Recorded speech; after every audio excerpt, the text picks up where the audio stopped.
Good afternoon, everyone. Got a nice little surprise from Twitch there. Um, did, looking at my normal Twitch board here, and I'm just getting ready to go live and all, and it says ads in progress. So hopefully that shows up more along the way so I know when it goes into ads. But anyway, welcome aboard, folks. Flying with Mike Viewer Appreciation Month. And we're glad to have you here. We're kicking off our week with y'all with a flight from Corfu, Greece, up to Salzburg. And Salzburg's a place in Austria, one, obviously, I've never been to that I'm aware of, may have as a child, but two, I've never flown to in the flight sim, so I'm kind of curious what I'm in for here. Oh, I thought I hit pause, and I did not. Sounds about typical for that loose nut behind the wheel. But anyway, we are sitting on the ground, like I said, here in Corfu, and I'm just firing up one more piece just kind of help me along in case that little ad icon doesn't come up again. So, hope you all had a great weekend. Aside from the fact working yesterday, pretty good. So we're getting set up for the latter half of the week. So working Saturday, and then unfortunately, now Monday was a toss-up day anyway. My folks are in, and I wasn't sure what kind of time I'd have for streaming, and then all of a sudden overtime came up. Albeit only 8 hours, but still 8 hours. So, and it's a flight day, so we're going to be a little on the busy side. So, yeah, it is what it is. That's how things go. So, all right. So enough of all of that jibber jabber. Let's get going. I got everything now fully fired up here, and we are still 2 minutes before I said I would start. That's not bad. So again, welcome, folks. Thank you so much for taking time to be a part with Flying with Mike. Again, Austria is where we're headed, flying on Austrian Airlines, their A319. And this is from ToLiss, folks. A spectacular plane. Checking it right now. In the title, you'll see exclamation mark A319. If you're interested, click on it. It'll get you to the link to get the plane. Also, right next to it in the title, you see exclamation mark ticket. That's your chance. And every stream we do, you get one chance in that stream to add another ticket to you. So I'll give you a ticket for a gift card giveaway we're doing come 27 July, Thursday next week. So about a week away, folks, to that giveaway. And just so you know, it's from Amazon. Hopefully that works worldwide. And that way I'm not forcing a sim on you that you don't like. So, because if it was up to me, it'd be one sim, but I know the backlash I got with one virtual airline. I ain't going through that one again, folks. Sorry. So, just unbelievable. And there was so much more I could say, but I left it right where it was. So, anyway, so we're going to be flying for Millennium Aviation, their Austrian Flight 95, and let's get into the aircraft and take a look. Hey, look, it's an Airbus. Not hard to tell, is it? They're all the same. Hey, makes flight, it makes one component of learning a plane easy when the cockpits are the same, folks. It really does help. I remember learning in a Tomahawk, Piper Tomahawk. Then you move up to a Warrior. Now, there's a little difference there. The switches are a little different, not much. But when you move from a Warrior to an Archer to I'm assuring a Dakota. We didn't have Dakotas at the Aero Club. I flew at it, right, Pat? But Saratoga, arrows, minus the fact you had the retractable landing gear. Everything was the same. So that part was easy. Okay, other than the fact, yeah, we had the additional lever for the props in the arrow, but still, overall, it made that little chunk of training, folks, a little easier to handle, so that it was easier to understand the differences in speeds and all of that. So you knew right where to go for the switches and all of that. So, and I do applaud Airbus for that. We'll leave it at that. So, all right. So here we are, folks, up in the cockpit. Let me clear off a couple things on the screen here. And we're going to get into the pre-flight with Sim Toolkit. Look at that. He didn't hit the wrong switch. I'm getting a little better at this, folks, after 3 years of doing it. All right, so there you go, folks. You can see the start of the route. We're here at Corfu, Greece, obviously, giving you some. If you need geography lessons, folks, you really will if you don't know what that is. Italy. But if you didn't know that, you may need to go back to learn some geography. The Boot. Not to be mistaken with the Boot Hill that's in Missouri.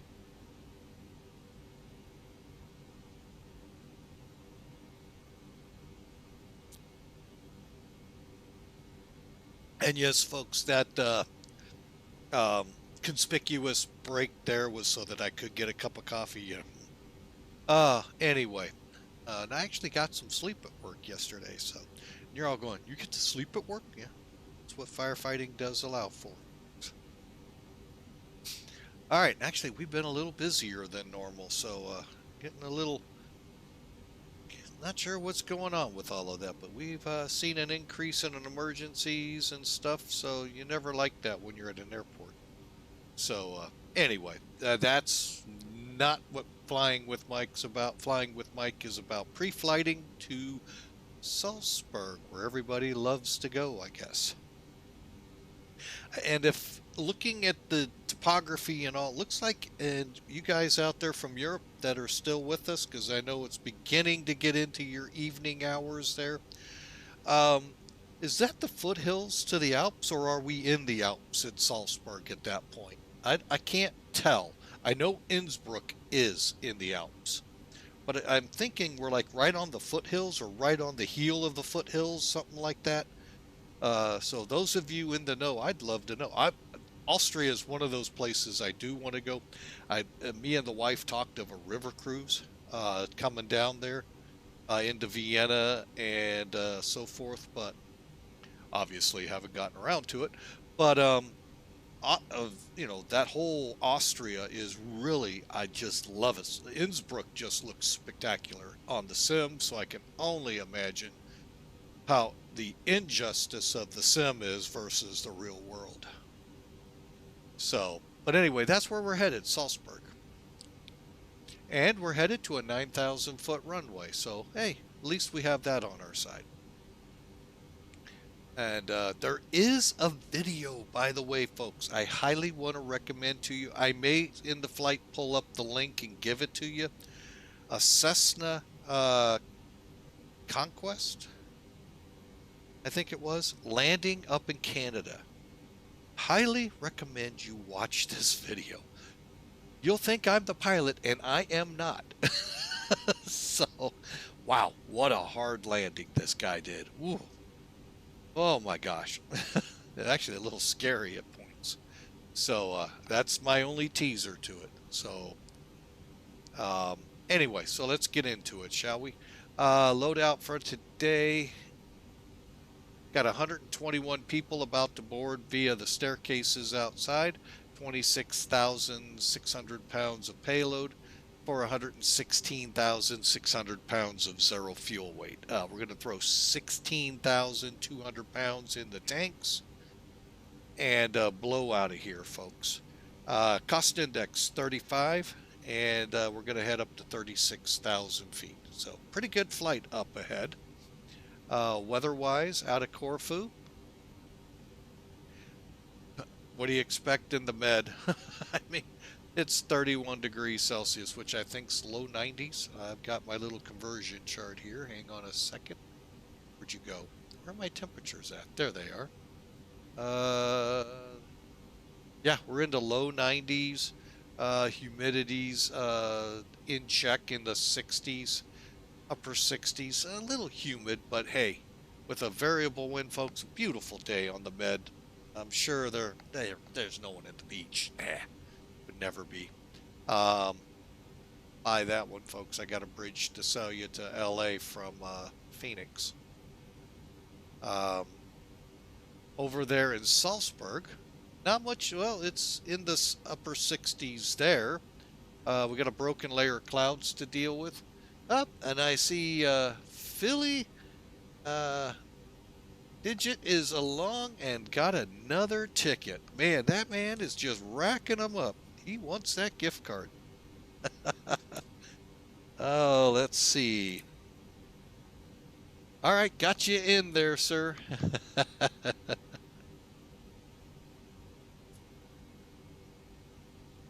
So we got you in. Hang on a second. I think I gotta take care of something real quick.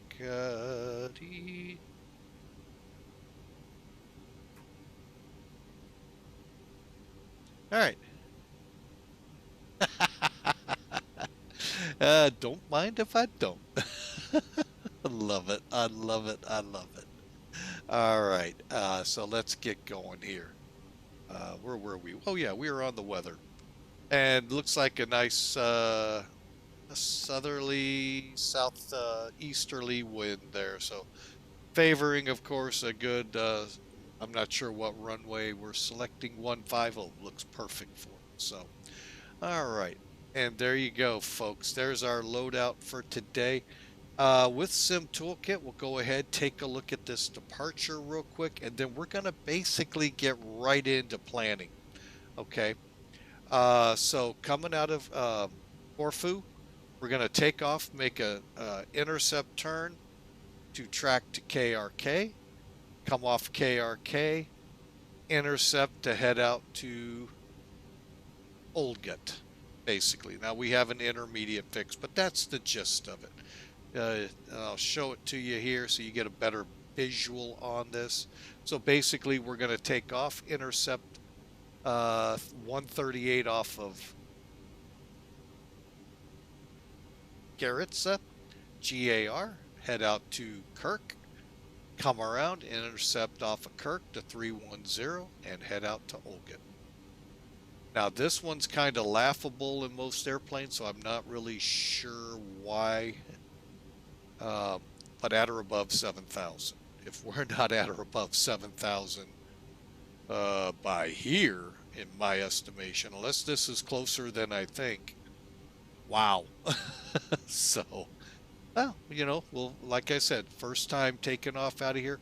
We started the month off into Corfu. Why don't we end up with the latter part heading out of Corfu? So yeah, 35 miles. Even if we took off from Cork, we'd be, or Kirkia, we would be getting very close to, if not higher than 7,000, just if the airport was here instead of here. So, all right, and for the taxi, well, here's what we got, folks. We are parked here at the main terminal. We're going to come out, hold short 1 here, which is one of the hot spots.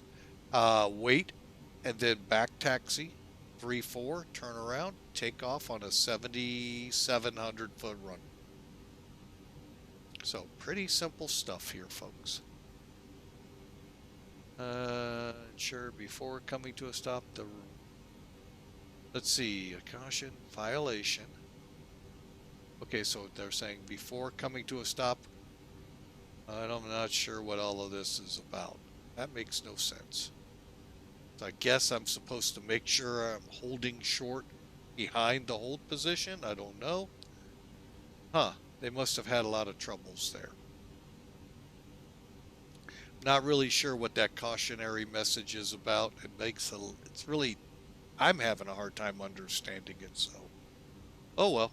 But anyway, that is our flight for today, folks. So let's go ahead, load up the FMC, I'm sorry, McDo, and let's blow this popsicle fan, shall we? All right, and I do know that McDo is ready for alignment, so let's just get to it. I've already done 90% of the pre-flight here, folks. We've got ourselves onto external power and now off because the EPU's running. We're fueled. We've got our passengers just about all boarded, and APU, like I said, is running. We've got our air conditioning set. I'm going to see what the airplane's cooled down to since it's in the 70s, so it's comfortable in there now. All right, and now we're to the point where the alignment is ready for us to do our part. Okay, it's due the 9th of August, a new database for the nav, so we'll be watching for that, and everything else looks good.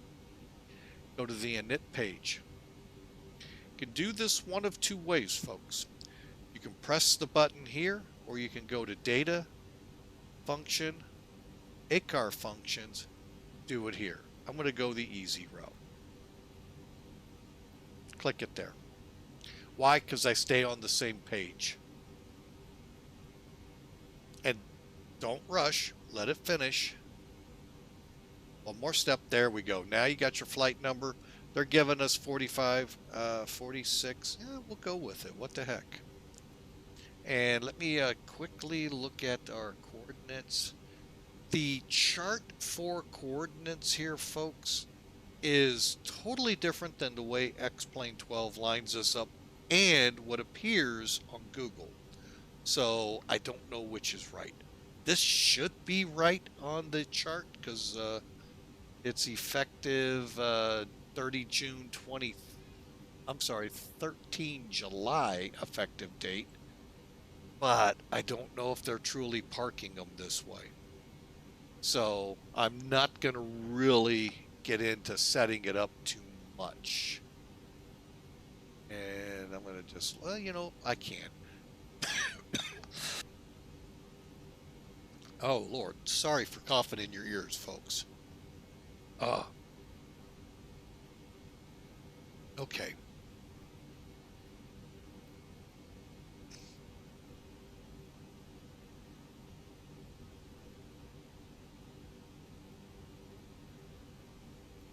Okay. We're looking at a longitude of 54.8. Okay. So you click over here and we just 54.8. All right, perflink is in. All right, and then just align, and there it goes, and it should come up GPS primary, and it did. You notice our route's already in there, folks. That's why I like this way. Winds, again, you could go the same route and do it the same way. In this case, we're not. All right, we're just going to do it the easy way, get it done. Okay, and then return. All right, next up is the flight plan page. And for that, I am going to bring charts in. I am going to put our handy dandy nav display up here. All right, and there you can see a whole difference in how they line us up on the ramp. If you notice that they line us up east-west or west to facing east, whereas you're seeing the airplane is actually faced north in a northerly trajectory. And here's that hold short. Really, really bizarre. Okay, anyway, let us go here. All right, so we need to put that in. So we're going to double check our weather.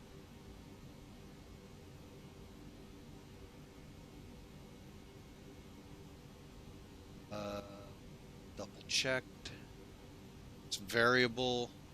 Winds are like coming straight across the runway, so no matter what we do, it's a crosswind. So we'll take off to the north.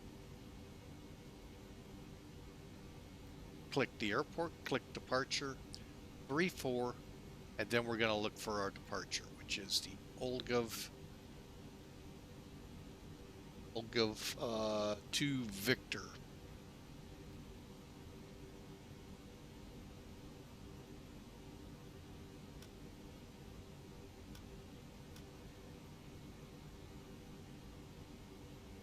All right, you can kind of see the routing there. And we'll go ahead and do our insert. Okay, so at 500 feet, we go for the intercept with a right-hand turn. And then we're going to intercept out to Kirk, which we see on the chart here. Then we're going to intercept to Kirk 35, which is DME 35 off of it, then OLGAT. Hang on, we're not caught up yet. All right, there's Kirk, and there's OLGAT. All right, 40.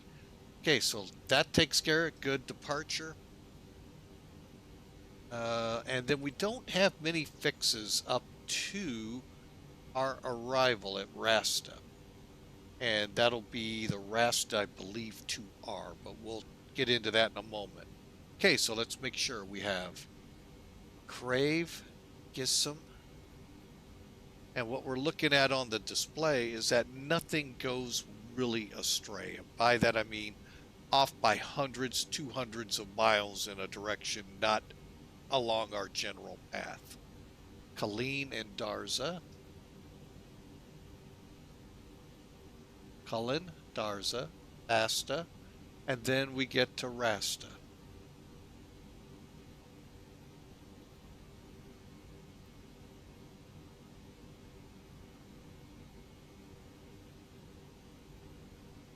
Okay, and that is where we'll start our arrival.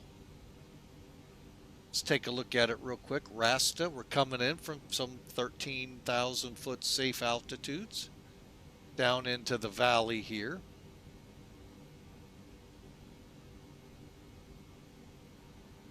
Holy mackerel. How did I miss all of this?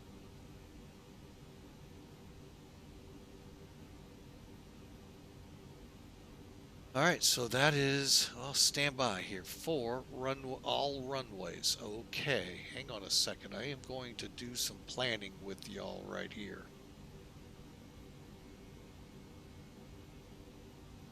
I did not know this. So I figured we'd come right down the gap here, but we're coming pretty much to SPG, and then we're going to do something funky here and come back in, I see. All right, so runway 15, what kind of approaches do we have? ILS SPG, let's just do that.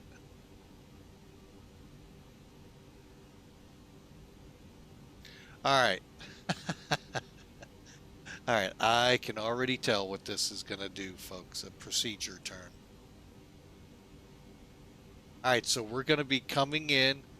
Now, there is a chance we could hook this and then reestablish onto the approach path. And we may do that, or we fly a quick procedure turn and come back in to come into ACIT, so we get a proper, hook on here. Okay, now this all makes a little sense. This is going to actually be fun. All right, so the arrival. We're doing the ILS to 15. I did not see an RNAV.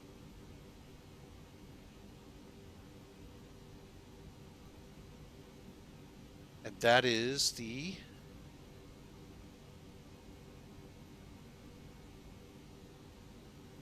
RASTA 2R.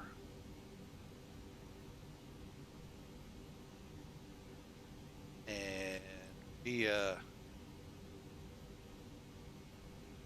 you can kind of see what it's planning us to do here, folks. See that hook?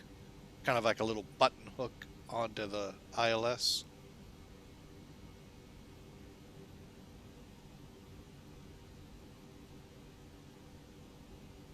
So we'll just do that.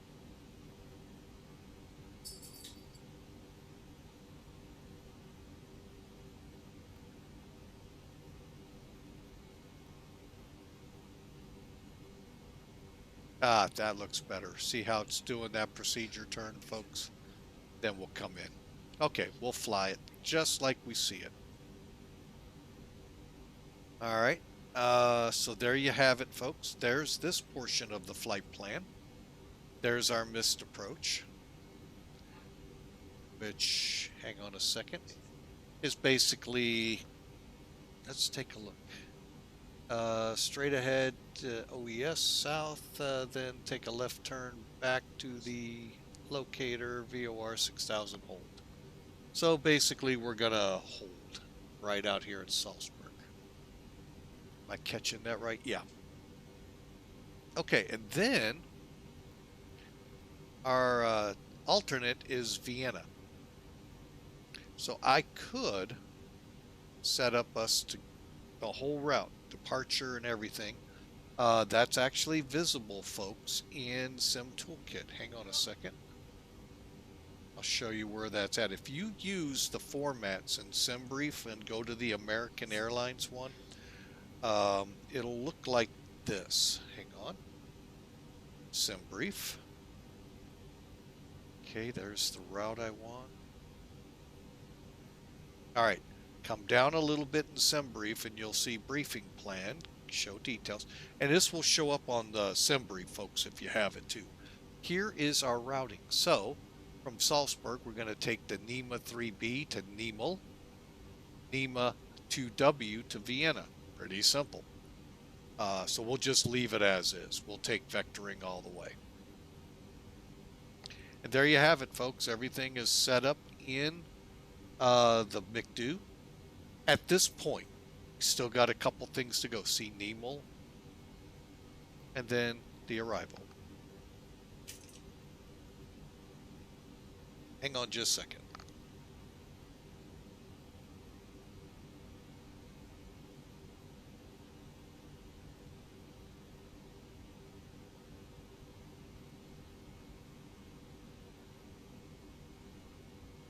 All right, back with you, folks. All right, so yeah, you can see it that way. Arc. So there we go. We're back at our beginning. We'll put that back there. And continuing on, we go to the RadNav page. All clear, looks good there. Next up is the initialization page, but we're going to go to page B. Page B. And we're going to verify our numbers. So what I do, thought I was clear of it. I was not. We'll just verify off here. Zero fuel weight is 116. We'll call it 6. That looks good. Zero fuel weight looks good. Fuel looks good. All the numbers look clean. We're good there. Let's go to, not progress, but how about we hit the perf page? We'll get it on the right one. All right, now there's a lot of ways to do this. There's a site, if you go here, put in all the information they ask for, and you can figure it up here.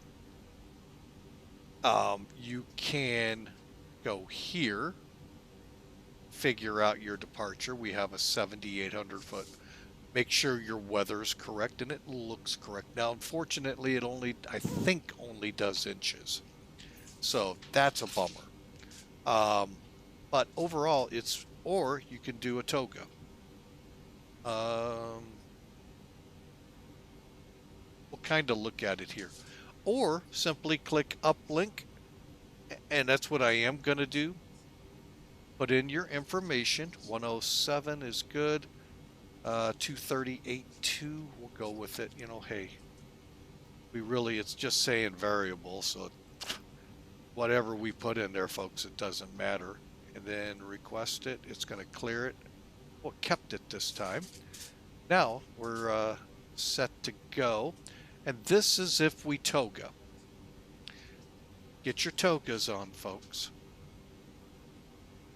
And here's what we got. So V1 can be from 109 to 133. Boom. 133. Boom for V rotate. 137. Boom. Looks good. Now, let's say you wanted to do a a flex takeoff, meaning we're going to not go full power. We're going to pull the power back. We're able to at this runway at 7,800 feet. We'll do it over here just to see how it works first, because it's so much easier. Config auto, air conditioning off. We'll keep it. Look what we end up with runway wise though. I think I'm going to stick with Toga. But that's the cool thing here, folks. We can, with the EFB, we can kind of look and go, I'm a little nervous with that. Let's go with that margin there. So, and that's what we'll do. So Toga takeoff. This time, let's put the air conditioning on. Moved us up just ever so slightly, but folks, that way we don't, inconvenience the passengers way too much. All right, so there we go. So the last step here, folks, is right here. Insert it. Boom, we're ready to go. All right.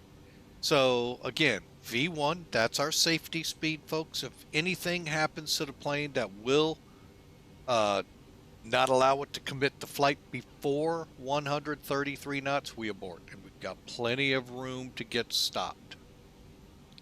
This is where it's estimated.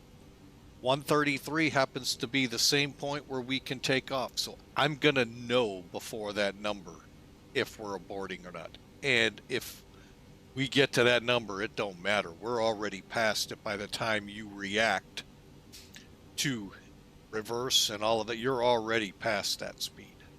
And then you run the risk of going off the end. You have 1,000 extra feet at the end. And then V2 is just a safety climb speed on one engine. 5,000 feet. I did not check that while we were doing this. Transition is actually 10,000. I also want to check a site. Bear with me. I didn't even think of this while we were in pre-flight, but I'm doing it now. Seeing if all the numbers, if I can tweak it even more. Black box 711. I am sure he's been here. LK, correction, GKR. He has. All right. Okay. Now, if you go to, I'm just going to give you the link, folks. It's much easier that way.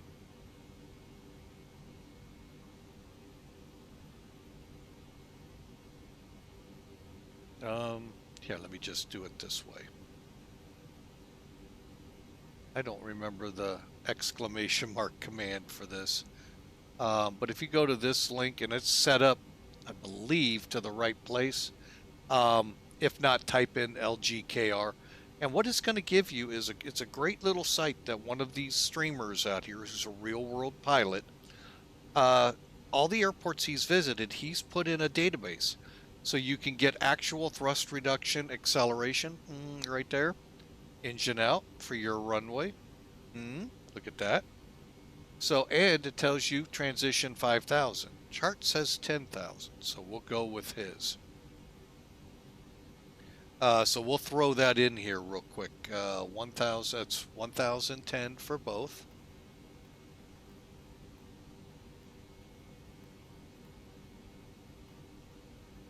Okay, and we just click here. Engine out is 1,600. Yes, correct. It's both runways. And that just refines it even more, folks, to include these reductions and all of where things will occur.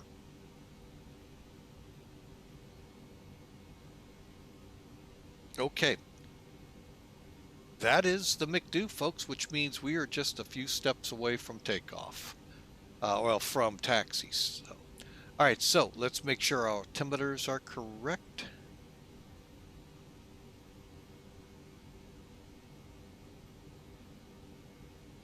$10.07.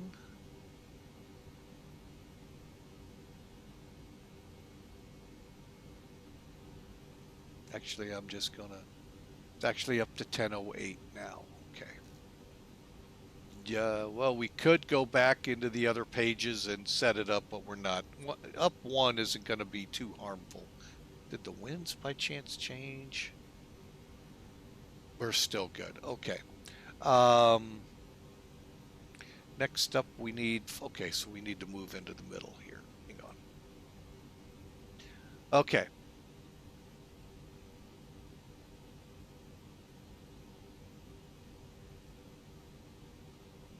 Get these sized so they're not triggering that big black ribbon every time they come that I want to move them. Okay, so flight director's on. Let's get landing system set up with constraints. Arc, VOR 40, that's good. Okay, speed is managed, heading is managed.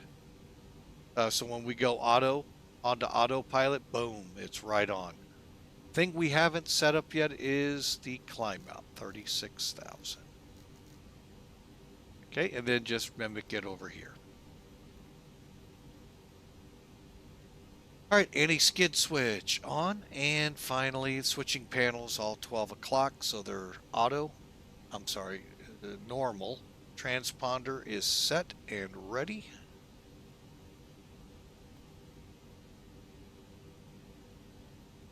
And we're ready to get rid of things.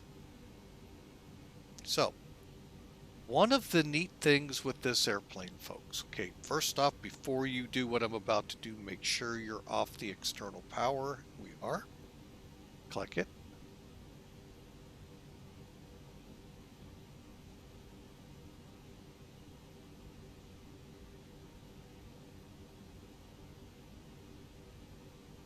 Okay. And then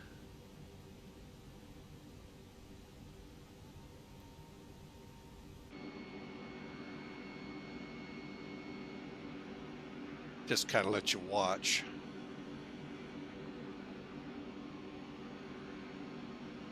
Just love that detail, folks. You see that foot coming up and then he drives away. Look at that. You can really see the exhaust back there, folks. Now, let me see if I can get us back there quickly, zoomed in this tight.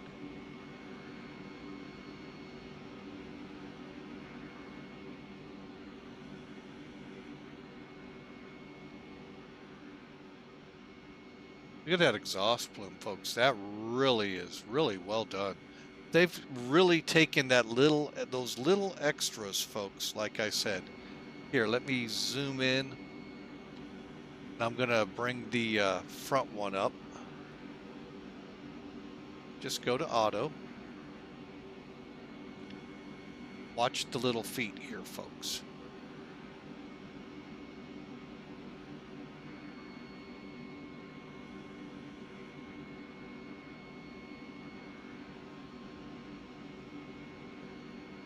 And they do that with the catering trucks too, folks. That is that little bit of extra to make it look realistic. That's kudos to ToLiss on that. All right, so all we got left are our chocks. And let's make a check here that I'm online. I think, oh, no, I'm not. Stand by. We are AUA 95, correct? AUA 95. We're not a C-130 today.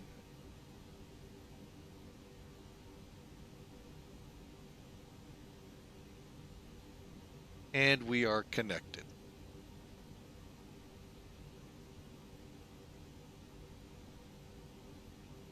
All right, folks. Those of you able to hear me, I really would like to say thank you. You are a subscriber. This is one of those benefits, folks, where you get to hear and see what's going on while 5 commercials run at about 15 to 30-second intervals. So thank you so much for coming along. You have what helped us get ToLiss A319 and the A320 Neo, along with the Fearless 747. So thank you so much, especially this month of viewer appreciation. We really appreciate you. And again, thank you for the support and all that you've done to come alongside and help us. And I even know some of you've donated and sent biddies as well. So thank you so much. So we'll just wait about another 15 to 20 seconds and everybody should be back and we'll continue with engine start.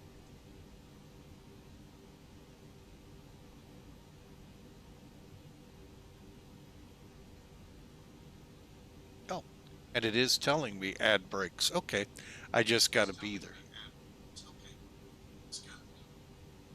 My laptop is really doing some funky things. Okay, which one of you is trying to control it?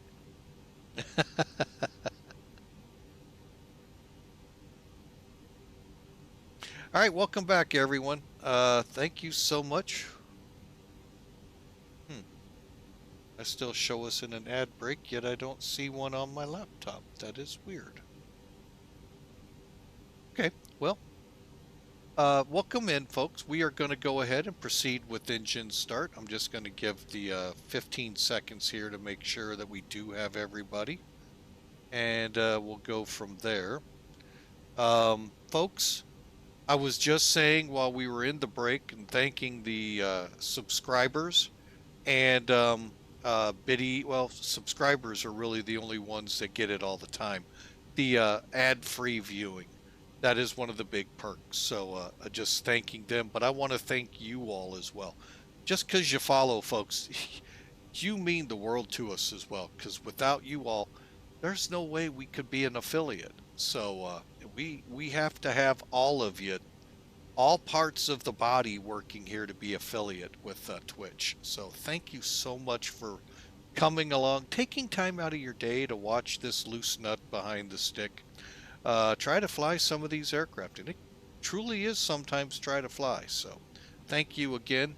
And for those of you that just bounce in, bounce out, thank to you as well. We like you lurking and heading out, and that that's great, folks. Thank you so much for being a part of Flying with Mike. All right, we're at the point where we're ready to crank it up. The only thing I did not do in the break is get Mac Air going, which we're doing right now. And then we'll crank up the engines and taxi out runway 34 for departure.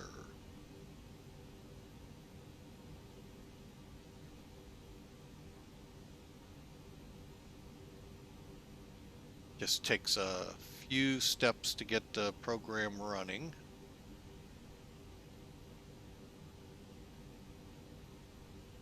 Is it done already? Holy, my goodness, it already is. Wow. Okay, so there's our flight. Oh, gotta select it. And let me pull up our airplane now. That's the tricky part here, folks. Finding it in this myriad. That is one thing you are never gonna have a problem with.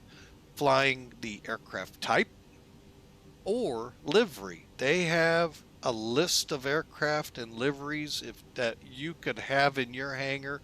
They most likely have something for you to select on for it. So it is amazing the fleet they have in their A-Cars slash, I think it's part of K-Cars, but it may be Smart Cars. The two look so similar to me, I can't tell them apart. So my apologies to the developers there on that. But yeah, a great program, and just love flying for Millennium. I'm in both their cargo, their charter, and their open divisions. And boy, I could definitely keep myself busy there, folks. All right, I'm just putting in the last piece here, which is the flight plan. And then we'll have the aircraft ready to go. Start flight. Yeah, I mean, just a great bunch of guys. Folks, if you get the chance, I think it's in the title. Not 100% sure, but if it's not, oh, you know what? I didn't hit enter. Doggone it on that one. There's the black box site, folks. Sorry, I thought I hit enter. And then Mac Air is at this link. check them out, folks. Really a great bunch of people. If you YouTubers out there, if you watch anything like Mac Air, this is the VA he started. So great job, great streamer, great. I learn a lot from him, and I hope I impart some knowledge to him as well. Great man. Really appreciate what he does. I know he's taught me a couple things or two about NavGraph, a couple things over at the 737 from Zebo. So, like I said, I can only hope I can give him a couple nuggets of information too. So, all right, let's start this little beastie up and get ourselves to Salzburg. All right, with this, we are, as you can tell, everything's closed up. The only thing we haven't done is pulled the chocks. We'll go ahead and do that right now after we verify. Parking brake set.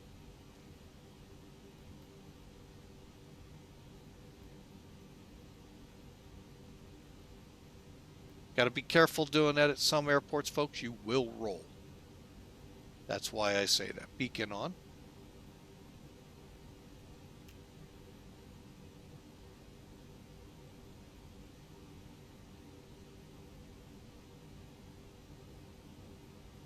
All right, let's do it, shall we? Okay, start the plane up. I'm going to do it this way because it's easier.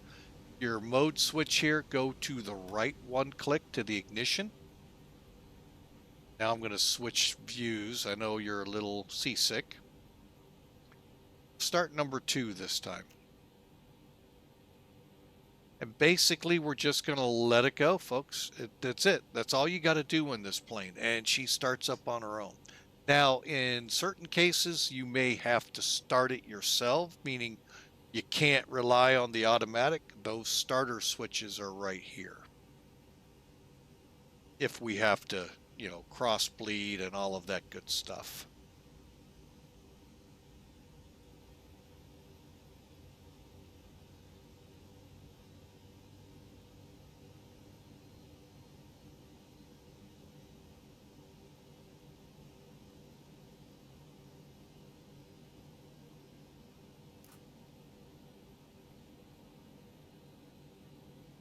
Wait a minute while we're building up here. Okay, we're available, so I could kick over the next engine. Okay, I don't know which version we are. Okay, we are version, folks, in case you're curious, 1.9. And with that is what came the loaders, the, we didn't use them here, but the service trucks that bring in the food, as well as the ladders, those were not in previous versions. They came out with the ToLiss A320 Neo, promised to come over pretty quickly. And sure enough, they lived up to it pretty quickly. They came over. Starting up number 1.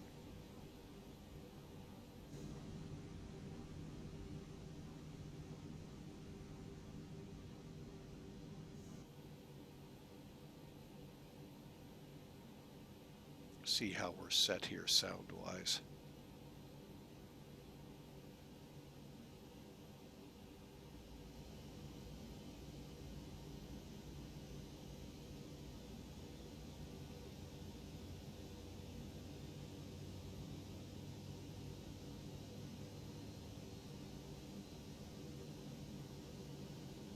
Okay, I'm going to step outside the plane here just to see if we got a lot of, well, hang on, let me make sure we get to Avail.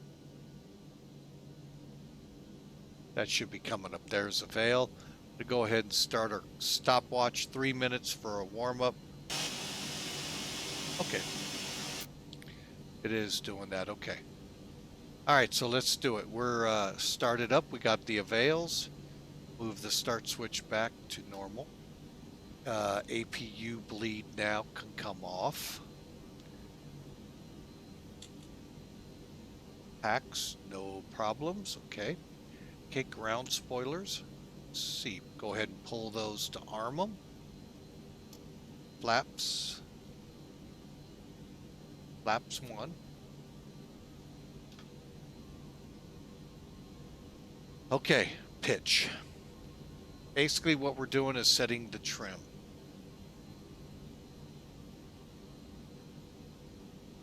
What I want to do here first, click the flight control button. Okay, and then we're just going to roll the wheel. Right here is your pitch trim. We need it to read 0.4, up 0.4. So we're already up 0.2, not far away. Okay, while we're here, you know, to me, and I know it goes outside the checklist, so you guys go, oh, that's a gig. Gig me. But I'm going to check my flight controls.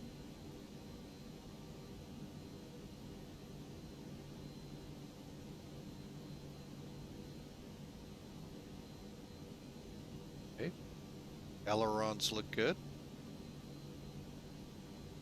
Elevators. You can also see it moving in the PFD there, the horizontal, the horizon gauge there, far left, far right.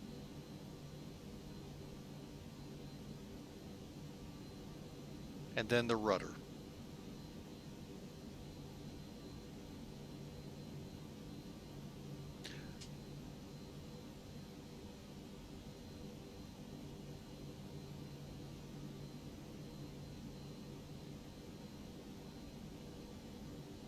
Okay, unselect that.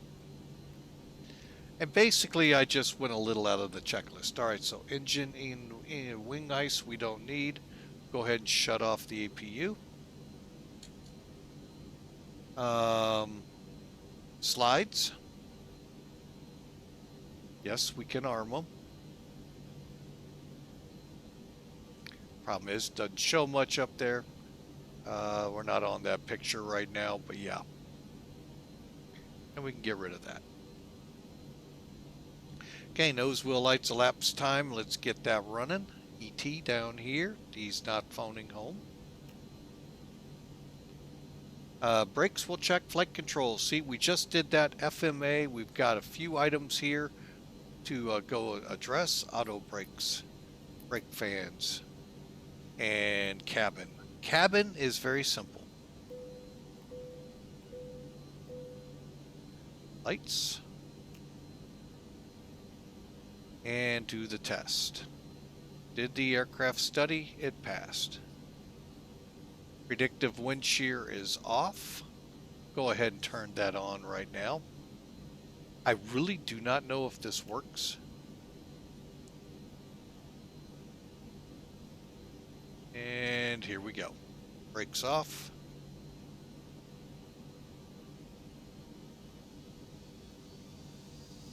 And if he really did pull the chocks, we'll start moving.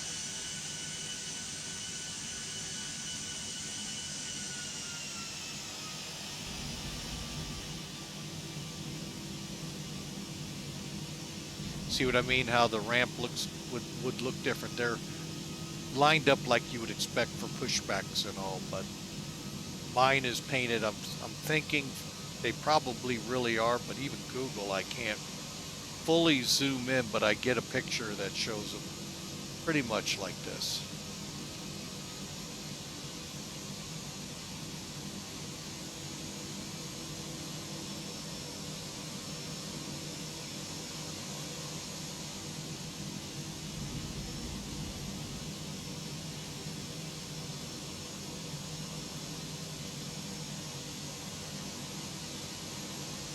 Okay, now let's go ahead and get everything ready for takeoff. Reason being, when we hit that runway and turn around, we need to be ready to go. All right, so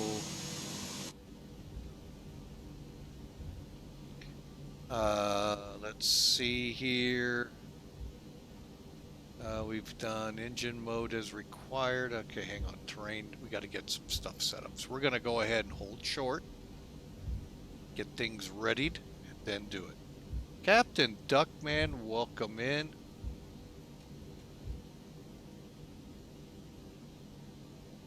Okay, and we got the parking brakes in. I love that, yeah. This airport, When you look at it on the JEP chart, it shows them where you pull in to be pushed back. But when you're in X-plane, it shows them different. And I'm sure it's just the year or the pictures they're working from are just different from the real world. But Captain Duckman, thanks for that comment. We sure appreciate it. Welcome in. Don't forget exclamation mark ticket to get a chance at that gift card. All right, real quick, where was I? Terrain, radar.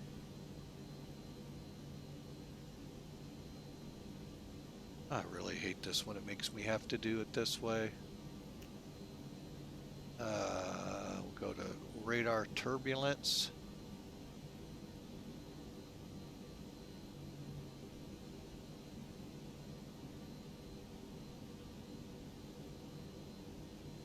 I just went, by the way, I just read the last half there. Yeah, I kind of figured they would park that way so the passengers don't walk too far, but that's the way X-plane parked it, so wasn't going to flip it around.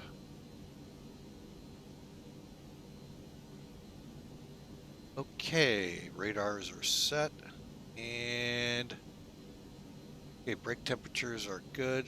Fans are on anyway. Throttle, stick, okay, that's for takeoff. Engine mode, landing lights, here we go.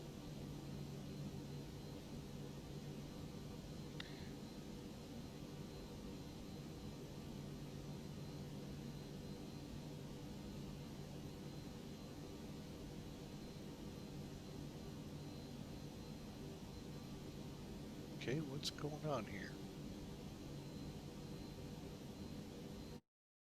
Did I, like, all of a sudden lose my keybind? Oh, I think I know what happened. Hang on.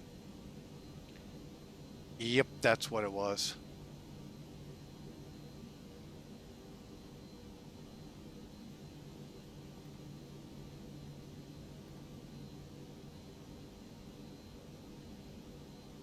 All right, folks, let me reset it real quick.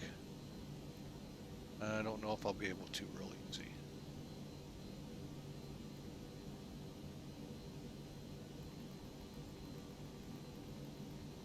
All right. This isn't exactly how it looked. Let me bring up XPilot real quick. And I don't know if the comparable for the other sims is the same way. If I can just get it to behave. Okay, XPilot's up here. Now, the transmit here, that box was not highlighted before. Okay. All right, what happened is why I couldn't transmit. You have to have these boxes lit. So to get the receive, you come over here to the VHF and you're not seeing any of this.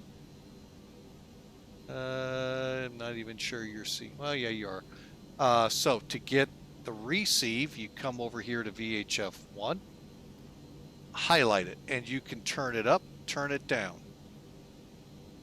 Oh yeah, you heard me say that, folks. Hit call 1, that's your COM 1. I don't know why they call them calls. That's weird. Oh well. Just got to get around that. And then you'll see, now you see transmit, receive. When it goes green, you're good. All right, so that's where we were having troubles. We got a commercial break, so we'll hold short here. Actually, we're going to go ahead and back taxi.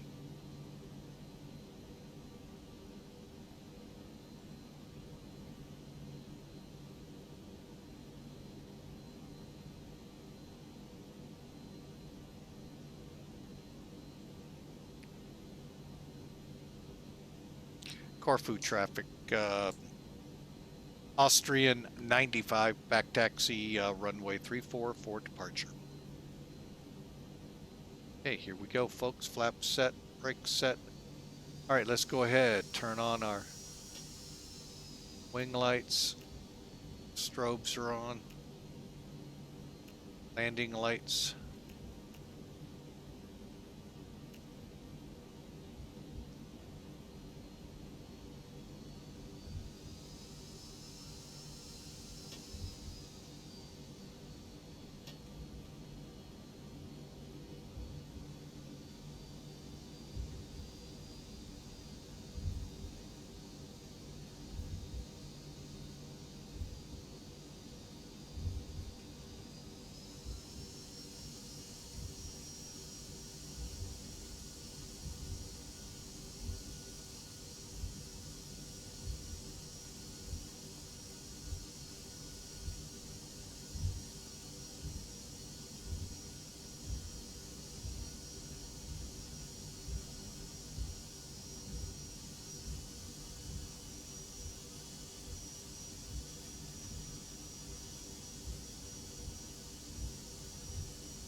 All right, folks, we are back taxiing on the runway now as we come out of the break.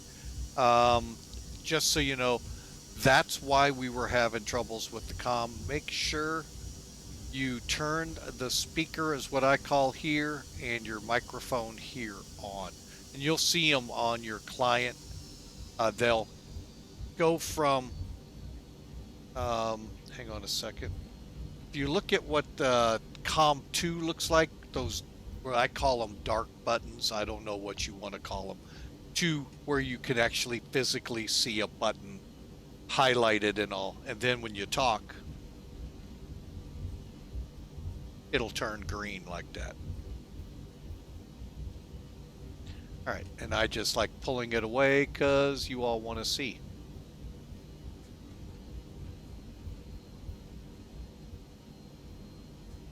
All right, we're just back taxiing into the very short displaced threshold area.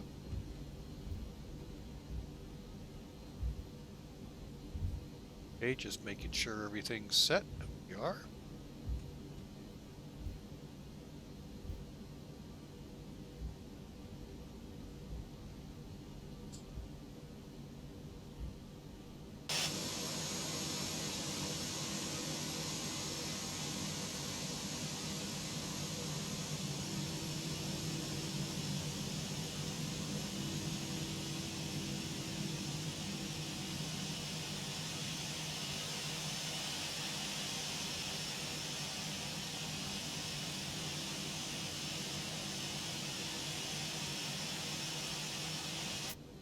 Roger, clear for takeoff, Austrian 95. Okay, lights, brakes, here we go, folks. Oh, look at the terrain radar to our, just off to our east.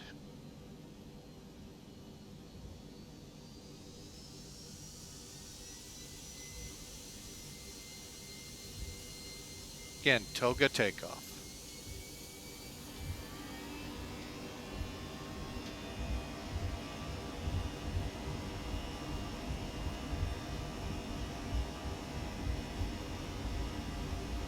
knots. Speed check, all good. Speed's verified.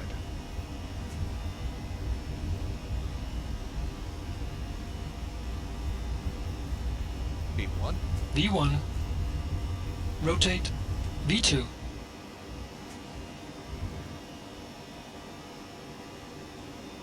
Positive brake gears coming up.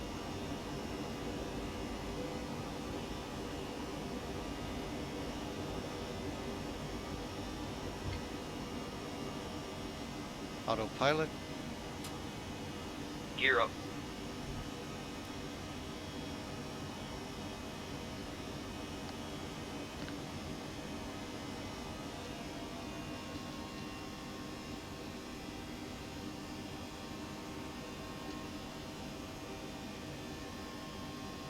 And again, it's a lot of aircraft are like this, folks. Boeings are about the only ones not, although I don't know about the new ones, where you set notches, if you will, and then the throttle manipulates in there to maintain the proper thrusts and all. Okay, TCAS.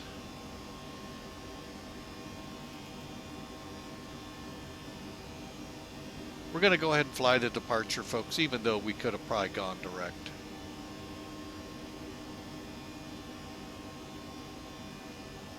Okay, flaps up.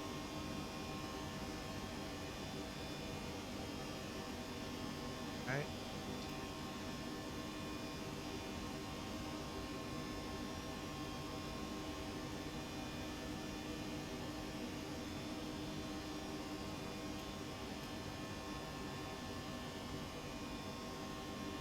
Remember, 5,000. I forget. Yeah, I think I set 5,000. Yeah. For transition.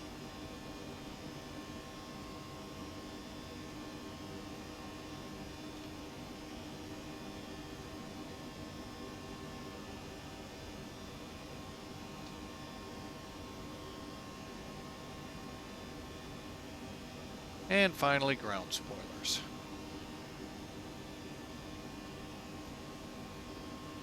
Okay. And engine mode still normal. And autopilot's on, throttles, climb detent, flaps are up, engine mode's normal. Anti-ice not needed at this time, and we're set to go. Should be about transition here right now. All you do, folks, is click on it. Goes to standard. I just do a quick verify over here. Standard. Okay. We're on our way. Again, told you, we're going to be above 7,000 feet before we even get to Kirk. So we've got our one altitude restriction already beaten. So welcome in, folks. Exclamation mark ticket. It's Viewer Appreciation Month. Exclamation mark ticket. Get in the running for a Amazon gift card. We give it away on Thursday's flight next week, the 27th. You don't have to be present, folks. We'll get a hold of you and figure out how to get it delivered to you. All right, I meant to clear this and start a new one. We'll just do it that way. All right, so we're on our way, folks. Beautiful departure out of the Med here for a beautiful flight up to the Alps. And yeah, I think I was right. I think where we're going, Salzburg, is at the front range or foot of the Alps. All right, 10,000 feet. Lights can come off. We'll leave the wing lights on to 18.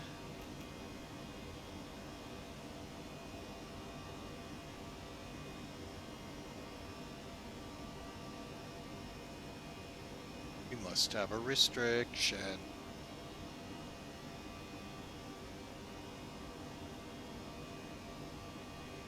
We certainly do. That way we can get through this intercept, I'm pretty sure, at a decent turn rate. And not eat up gobs of miles of territory.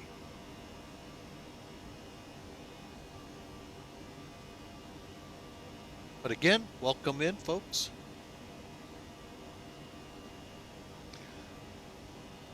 Oh, painting taxiway lines. Oh.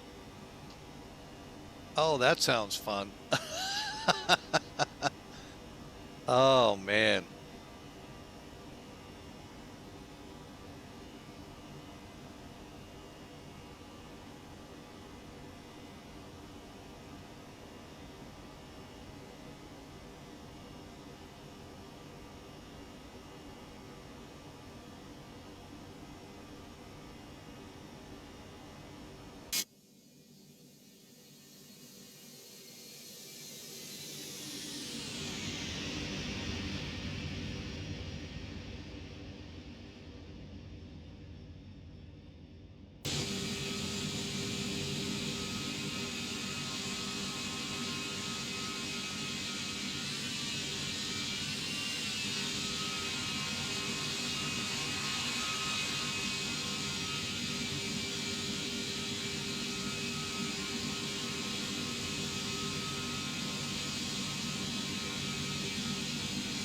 Building a new airport. Oh, very nice. Whereabouts in the gateway?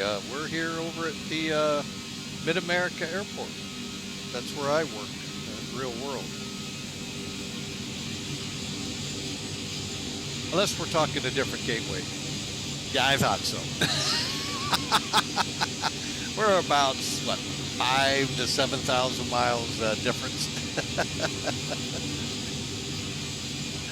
Oh, man.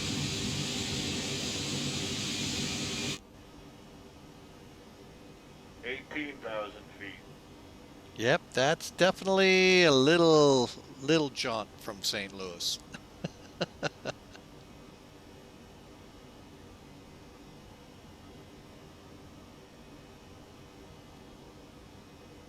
All right, coming up here for the intercept to head outbound and on course.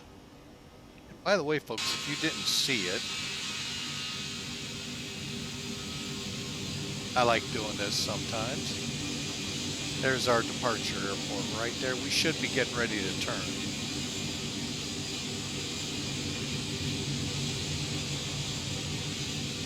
All that high terrain it was showing folks was over here. There's the intercept. Kirk was right down here.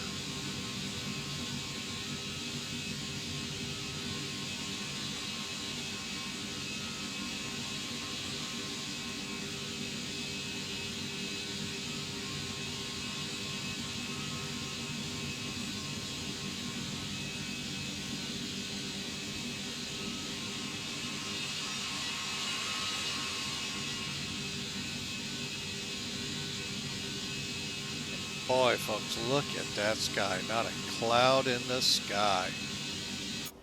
Whew. They're definitely not enjoying the beaches down there in the Med.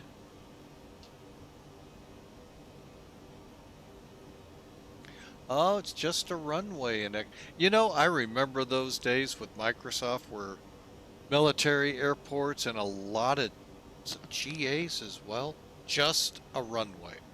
Now, granted, most GAs, a lot of GAs are just grass strips, so yeah, it would be just that. But there were several that had hard strips. But yeah, that's disappointing when all they did was just the runway. You gotta go in and add all the taxiways and all of that. Ugh, a lot of work.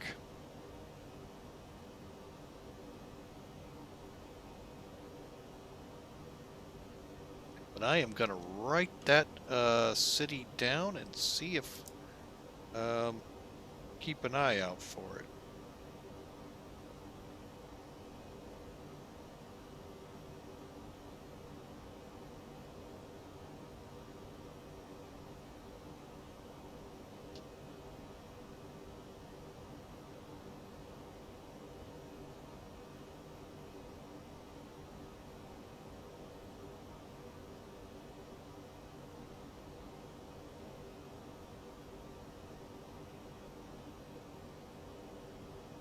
All right, why did it get deleted? I apologize for that. Let me head over here.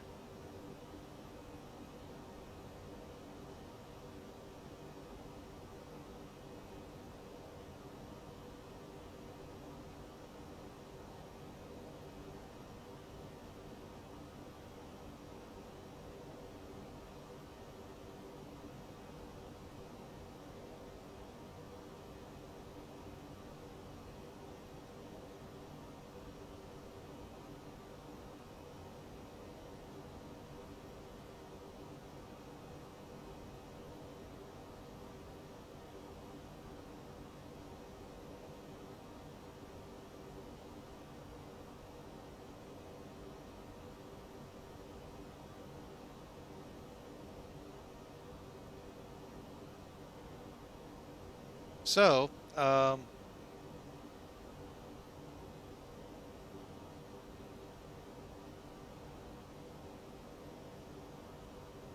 Streamlabs did that? Hang on a second. Thought I had that one turned off.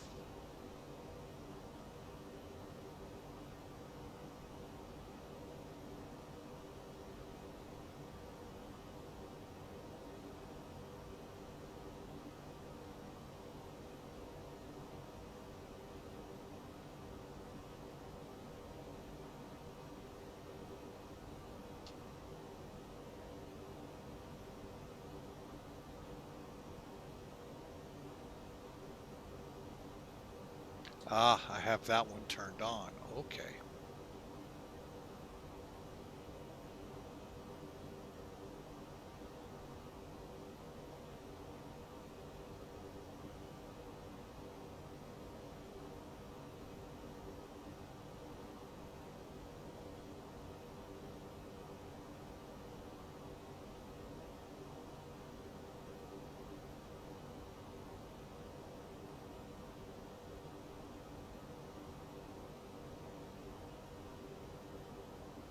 Okay. All right, just making sure my stuff is set up right. I don't like it when I see people timed out. Because I thought I had things set up a certain way, so. But anyway, yeah, we'll definitely look at that in new bets again and see what we can find. That ought to be an interesting. Sounds like a 1:30 flight possibly coming. All right, we're through 27,000, so let's get those wing lights off. Hold the others till we hit cruise. And not much to see out there, folks, except for a beautiful med.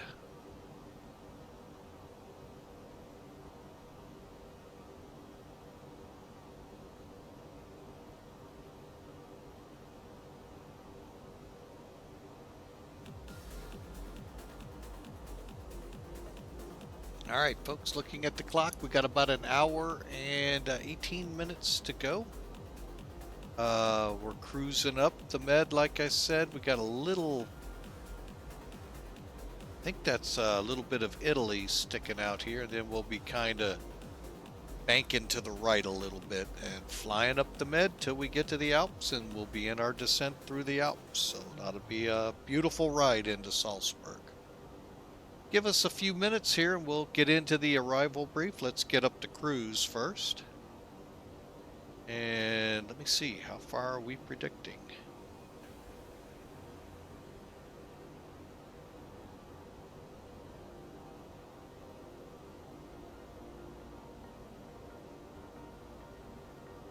Ah.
All right, folks, we're back with you after that commercial break.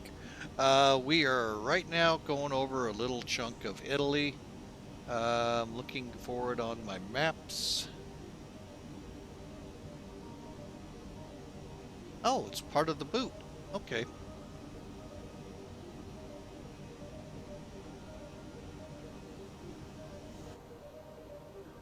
And there's that slight right-hand turn I warned you about.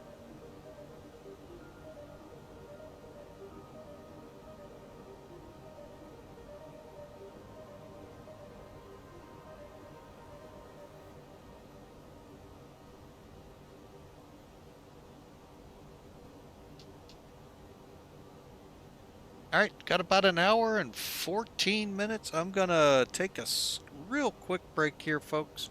Be right back with you as we cruise along the med. We've just hit top of climb. We get the seatbelt signs off. Free to move about the cabin, folks, but if you stay in your seats, please keep your seatbelts fastened and enjoy your tray tables.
All right, folks, we're back with you. Sorry, we had to stretch the chicken legs here. 24-hour shifts are making it a little hard on getting harder and harder to pull every year. So, all right, so we continue on, folks, and I see where it automatically resizes me is still going on. All right, so we're just over an hour out.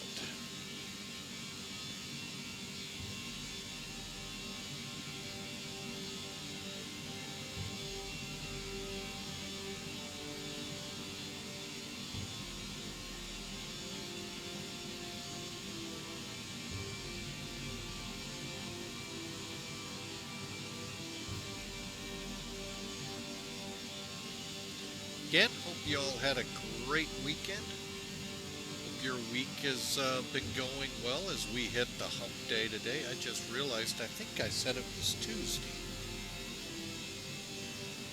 Oh, Thursday. What? Yeah, I got that right. I'm sorry. Folks, like I said, these 24-hour shifts I pull. And these aren't the rough ones. It's when we go into 48-hour shifts and more where it really gets rough on time. But, yeah. So, hope your week has gone well. We are currently flying today to Salzburg, and tomorrow we'll be flying down under. Brisbane to Cairns in northern Australia. So, probably the A320, but who knows? We'll see what airplane we pull out of the bag. So, but yeah, it's going to be good days, and then we won't be back at it on Monday. Tuesday I'll work. Wednesday and Thursday we've got a couple of great flights. Remember, the Thursday flight's the raffle day, so if you haven't done it, exclamation mark ticket. We're raffling off a gift card from Amazon. During that flight, it is from Narita to we get it right, Kai-Tak. Narita to Kai-Tak, Hong Kong. All may have known it. If you haven't, well, might want to. So, hang on a second here. I'm going to check something. I alluded to this, but have not pulled it up. Yeah, go find it again. It came right up.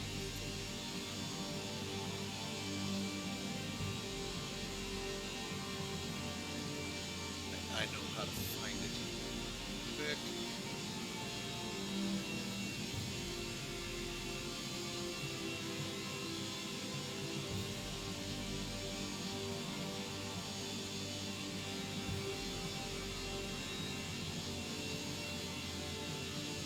All right, let's take a look at this.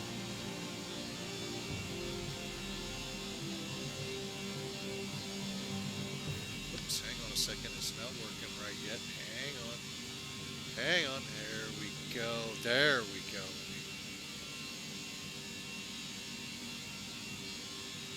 That's just not looking right.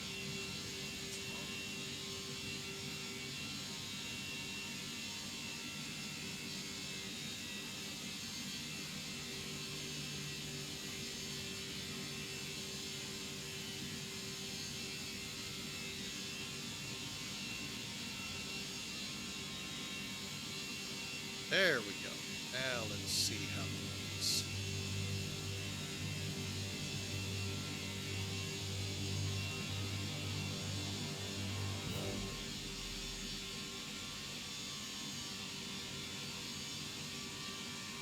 Ah, much better. Okay, hang on. Let me set the stage here.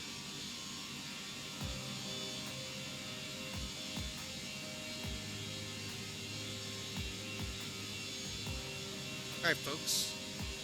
We pause some music here. Hopefully we won't get hit by a commercial break. you enjoy this.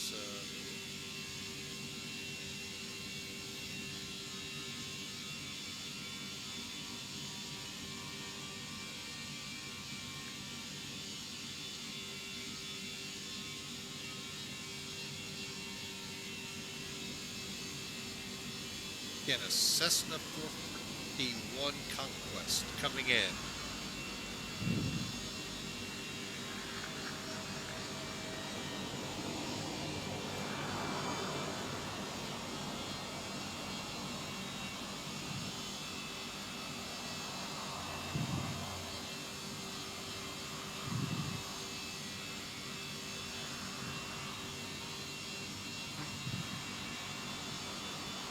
Yeah, that kind of hurt, folks.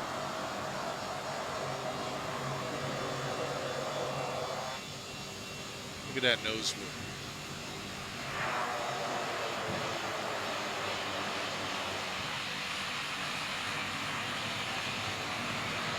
Yeah.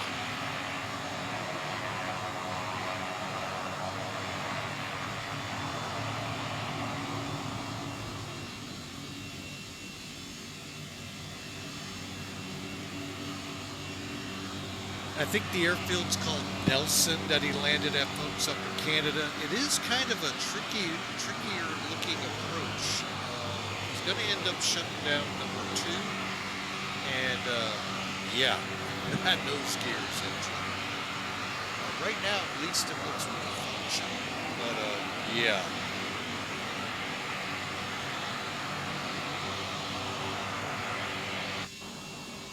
One more time for you.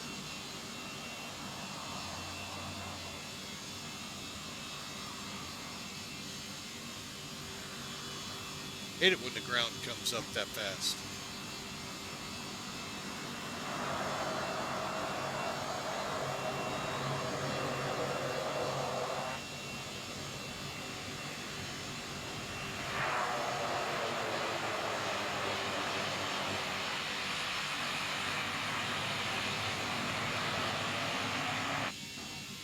Now we're going to get a slow-mo of it.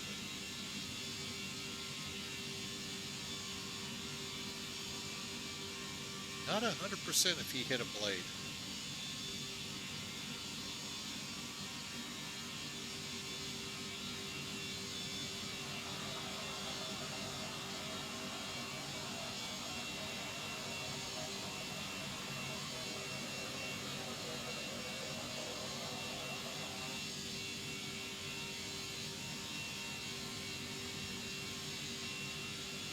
Anyway, folks, there you go. Goes to show even the professionals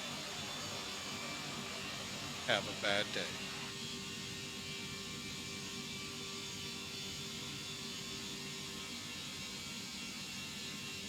All right, so thought you'd all enjoy that. Caught it yesterday at work, and wow, what a video.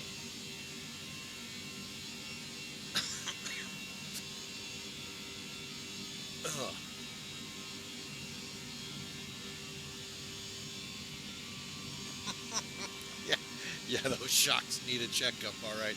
Definitely the nose strut is probably getting a full overhaul. So, ouch. And I wouldn't be, like I said, surprised if if the props did survive, but he did end up shutting down number 2. So that tells me there may have been a problem. But anyway, there you have it, folks. Thought I'd give you something since I found that yesterday while I was working there in the firehouse. So, all right, so we continue on to Salzburg. Let's get a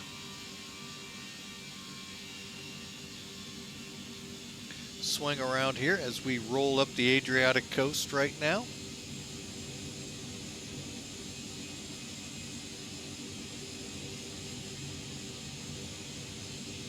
Time on the roundup here, 56 minutes to go.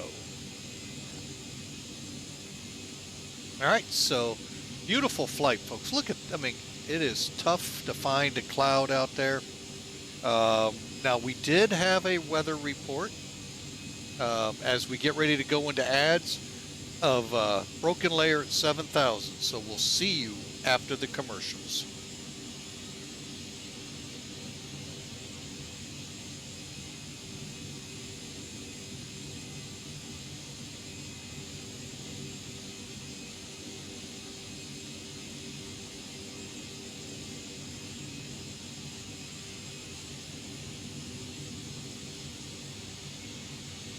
All right, looks like we're right.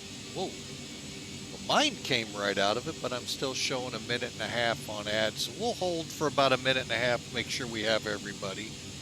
But yeah, there's your METAR, folks, for those of you that may have came out of the ad pretty quick.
All right, well, I'm not sure there. Like I said, my laptop had us out of commercials a lot quicker than what my message on the screen was telling me.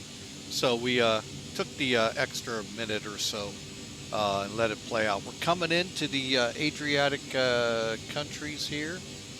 As soon as I get Sky Vector up here. Castle and coming into Zagreb. We're in Zagreb airspace right now. So, and we're going to pretty much be in it all the way up to, is that Vienna? Oh my gosh.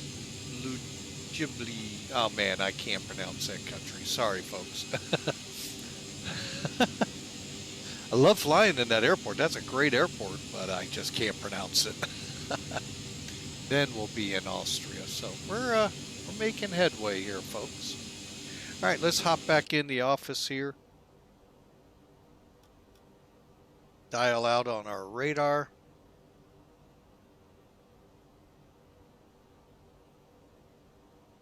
Why don't we do the same with terrain? All right, and you can see we're getting ready to come into land. We have some heavier hills off to the north and west, north of us, I should say, because there's a good old 360 right there. All right, folks, let's go through that arrival one more time for those that may not have been here, and as a checklist does require. So let's see, what's it calling for top of descent? Earth. 300 miles away, so that's a good point to do it. All right. Now, I like using Sim Toolkit for this, folks. I like calling Sim Toolkit a one-stop shop piece of software for you. Not only do you get a great flight travel, let's see if I can get the live map to load. Sometimes it won't if traffic is really heavy. It's not right now. Cool. Kind of zoom in. There you go. So you can kind of see what we're flying along here. Here's the Zagreb up to La Juliana or something like that. I would never know how to. Well, if I ever lived there, folks, I'd be in so much trouble. But But anyway, we're working our way towards the Alps. Again, 51 minutes to go. But as I say, a one-stop shop. Great flight tracking following map. There's all your VATSIM traffic around you. When controllers are up, you can see them, get their frequencies real quick and so forth, so you can be prepared. You can also flight plan. You can also VFR flight plan, although I haven't really used that. And if you're stuck in a place, say, well, LBSF, I believe that's Sofia. I'm not familiar with that. Where do flights fly to? You can kind of guess London and Frankfurt, but what if you want to go somewhere else? You can go into that and it'll give you what the real world airlines are, and you just have to kind of scroll down to the flight time you want to do. It gives you some ideas. Your fleet can be put in here, your logbook, of course, and screenshots now. Plus, if you're a streamer, aka as I am, you've got some nice tools there for that, including this great overlay at the top of the screen up here. So, but what I really like about it's what you can add to it. Now, NavGraph is a payware item. SkyVector comes with it, folks.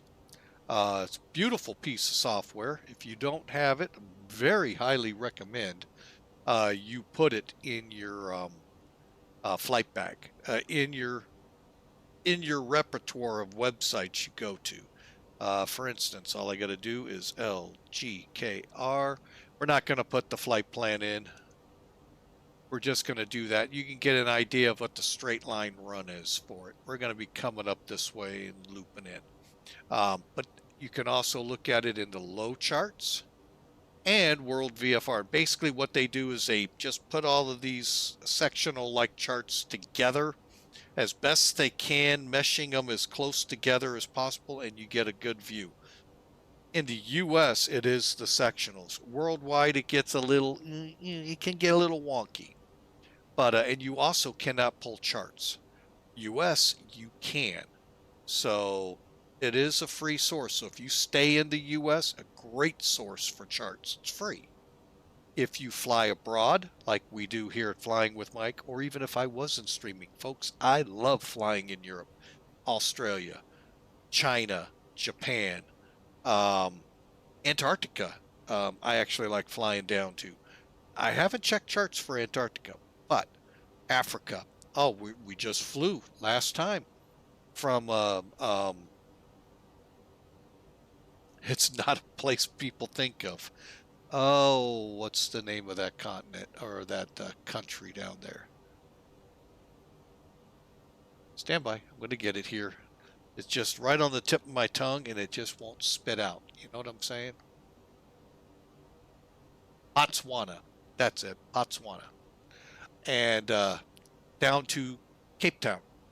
I've done that. No, not Botswana, but I've flown from Frankfurt to Cape Town, Lagos to Cape Town, Lagos over to Johannesburg, and whatever it was before. So, I mean, folks, it's fun. It's a great chart for just seeing what you're doing. You'll have your flight plan right here. So enough on that. Then you can add SimBrief. This is free also. All you have to do is register, folks. That's it.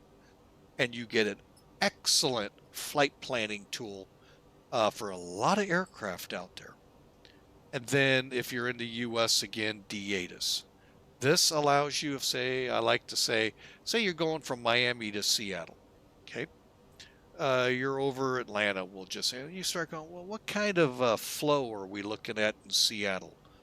Pull up the airport current real-world ATIS and get that situational awareness started. Now, VATSIM can throw a little monkey wrench into it, but for the most part, most controllers do follow what the real world is doing. There are those that, well, let's just say we know what I'm talking about. So, but anyway, let's go to NavGraph.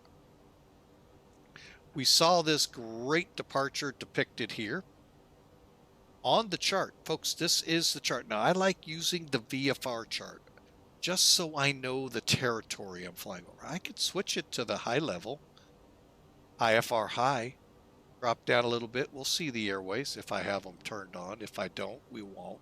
I don't think I do. But again, you can go that route. But I like the VFR just so I get an idea in case, and we've had it happen, folks, an engine goes out. What am I facing here?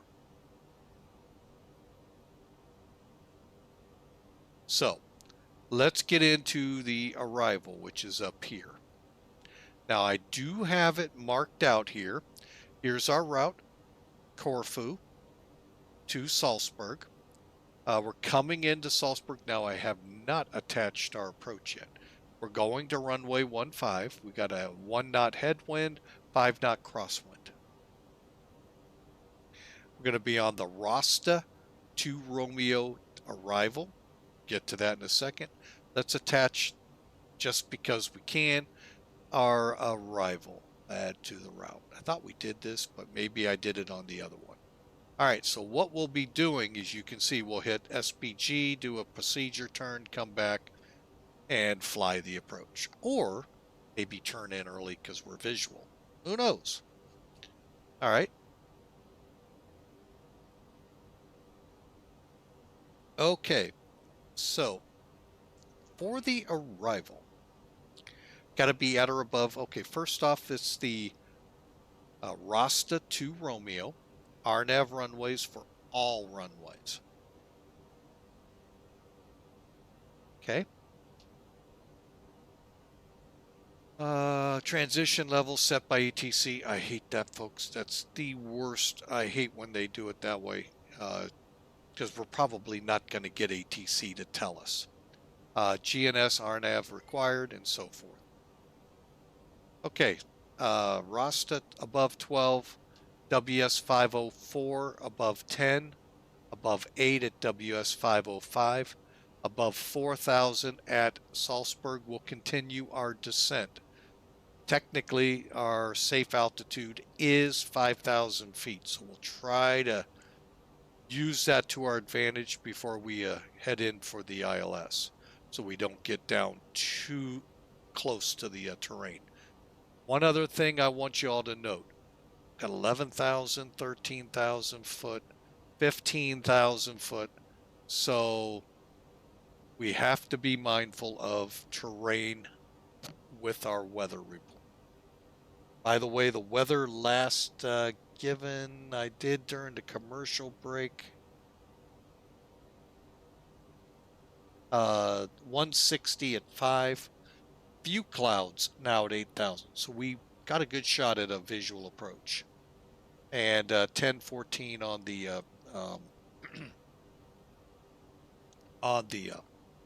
barometer.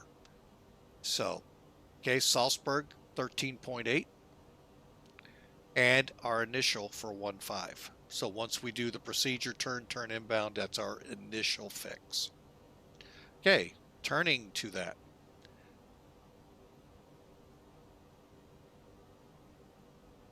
Like to do this portion in a couple of sections. Some of you all have never seen these kind of charts. So these are called Jepson charts. I find them the most informative out there. Now, there's some things on the FAA charts in the US that are great to have too. But downright, hands down, I think these are the most informative out there, the Jepson charts. And you got to pay a price for them. However, with NavGraph, you just tack it on. If you keep your FMCs up to date, or your flight sims now can be kept up to date with these RNACs, folks, you can tag it in with that, and it bundles it a little bit of a cheaper price, and you get it updated every month or so. Okay, so Salzburg ILS 15. Okay, we got a D-ATIS. Now, this D-ATIS will not work for Germany. I do not know how you get a hold of their digital ATISes. Oh, so, and we probably will not be able to tune it in. If radar comes up for approach, there's our frequencies, tower right there.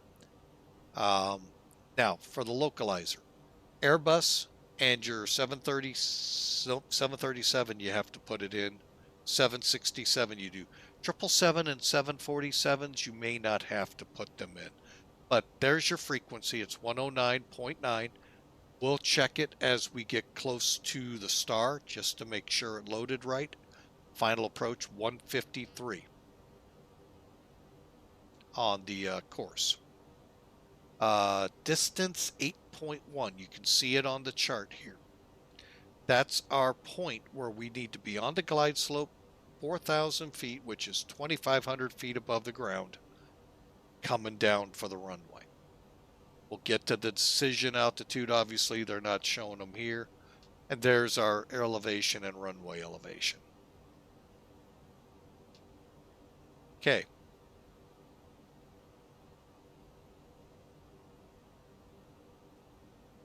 Where that, oh, 4,000 north of the airport, 11,000 south. Hence, these mountains are causing that 11,000. Okay, there's an important note here we'll get to in a minute. In the missed approach, all you're doing is coming back out to Salzburg and holding at 6,000 feet. Oh, wait a minute. Oh, to VOR, yeah. So yeah, you head out here to the Salzburg VOR and hold.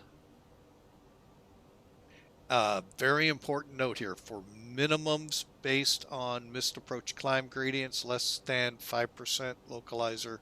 See chart 11A. Okay. We can't see it. I don't have it pulled up. All right. Here's the chart, folks. Oh, wait. A couple of little additionals. Transition 10,000 feet. Why couldn't you tell us that on the other chart?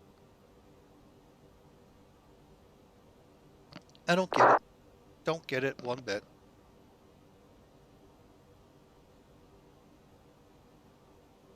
Okay, just making sure if it applied to us. So you can see we're going to come back from Salzburg. There's our initial to Ackett to distance 8.5 from the runway and 4 and 1.6. Okay, so missed approach turn. So when we do this missed approach, we're category C, should be no faster than 165 at a minimum bank of 25 degrees. That'll keep us safe in this procedure turn back to the glide path. And then to the VOR to hold. A nice chart here. I like this, that it's telling us if we have no glide slope, the altitudes you should be at. They call them recommended, so you have something to work off of as you're coming down. We have another chart for that too. So we'll get to that right here. Okay, so here's your descent profile. We're on a 3% or 3 degree glide path, starting at 4,000 feet at 8.1, dropping down. Here's what I meant. 3 degrees, if ours usually comes in right around 130, we're going to be at about 700 feet a minute. So as we start down the glide slope, we maintain about 700 feet a minute. Without the glide slope, we should be right on the sweet spot for that glide slope. Okay, approach lights. Hiles, 2, pretty much full boat. Real and Pappies. Pappies are on the left side. We'll see if it actually translates. We've caught a couple airports where they're not. My home airport at Mid-America does not have them on the right side of the runway. And then missed approach. 2 miles out, make your turn. All right, we are category C. So missed approach, climb gradients, and all of that, 1,600 feet, almost 1,700 feet above the ground, 271 feet. If in the METAR the clouds are below 271, guess what? Either go to the CAT, what do we got here? CAT 2-3 chart, or you're going to find another airport. CAT C, we can have 600 meters for our RVR. If the touchdown zone or center line lights are out, so long as we have a flight director, autopilot, we can go to 700, RVR 750. Oh, when you're not using them. So it just raises them. Usually it's written the other way around. They put the 750 here, and then the one denotes what it is. Anyway, you see what it is. All right, folks, so there you go for the charting.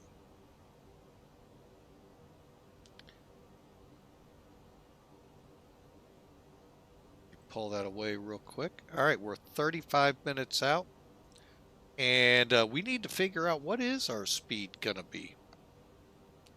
Matt, 1997 Air, welcome in. It's going great, sir. Hope your day is well. Let me get Sim Toolkit out of the way. Let's go figure out this landing speed. Go over here. As of 2050 Zulu, checking that out real quick.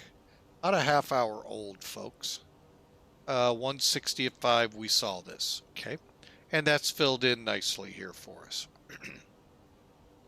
The only thing we have to do here, folks, is decide our braking. We have an 8,500 foot runway. Let's see what happens if we set it to low. Passengers would really like that. It doesn't throw them into the seats. But reverse off. We're going to go ahead and turn off. Even though this does not compute into your braking distance, it does help save your brakes. Let's go medium. About halfway down the runway. Let me try it again. Let's go low.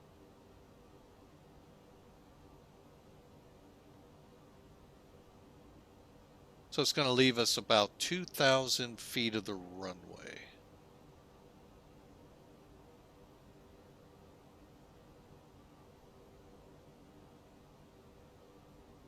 I'm just checking to see, looking at the chart. Well,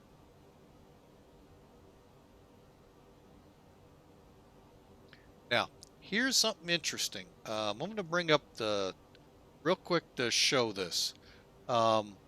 Charts.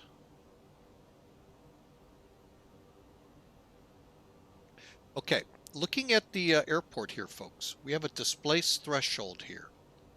Okay, so the runway actually starts here. Now you see 9,022 feet here, correct?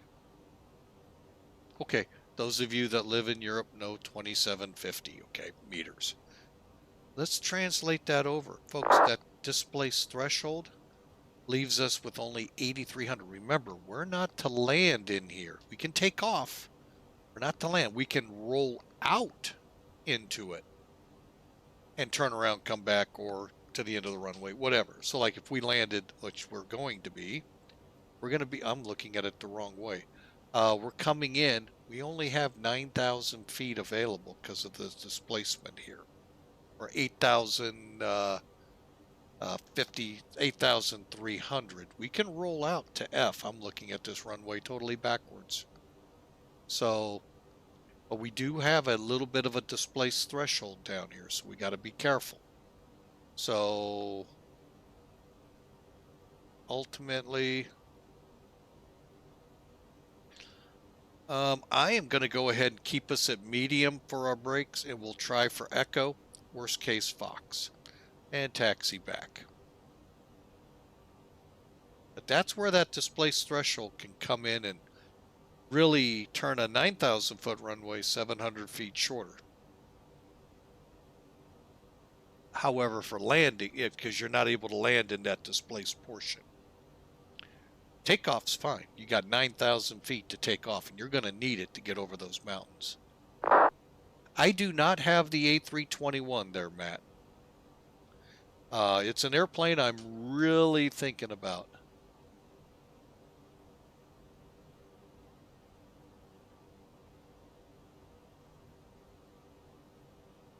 Oh, cool. Yeah, basically, hang on a second, folks. We just had almost a catastrophe here. Be right back.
Alrighty, folks, back with you. Spilt my coffee a little bit. Sorry about that. Had to clean up a near catastrophe with my laptop. All right, I kind of lost my track now. So anyway, we're going to set up with this information in the McDo right now. So let me head over here.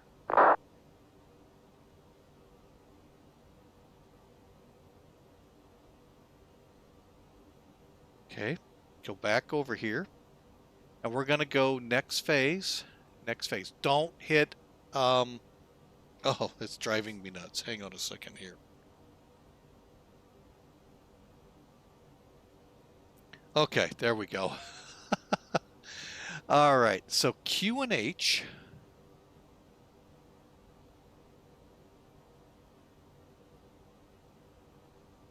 Oh, the A321. The A319 that I have just updated here in the last month or so, actually last couple of weeks. I think the A321 did too, so that the features the A320neo brought are with them.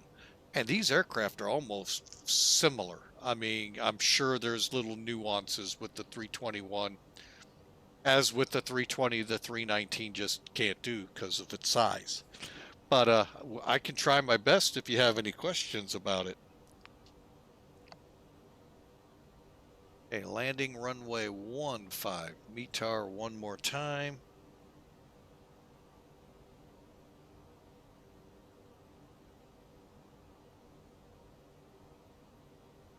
Let's go.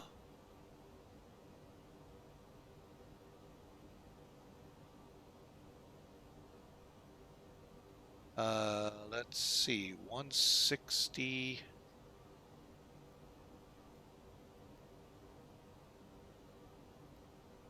At 5. And there is actually another way to get all of this information. If we have time, or once we get into the descent, we'll show it to you.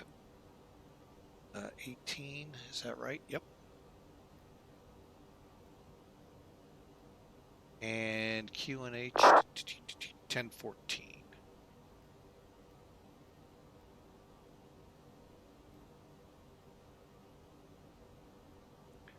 Okay, now let's go back, get that chart up, ILS.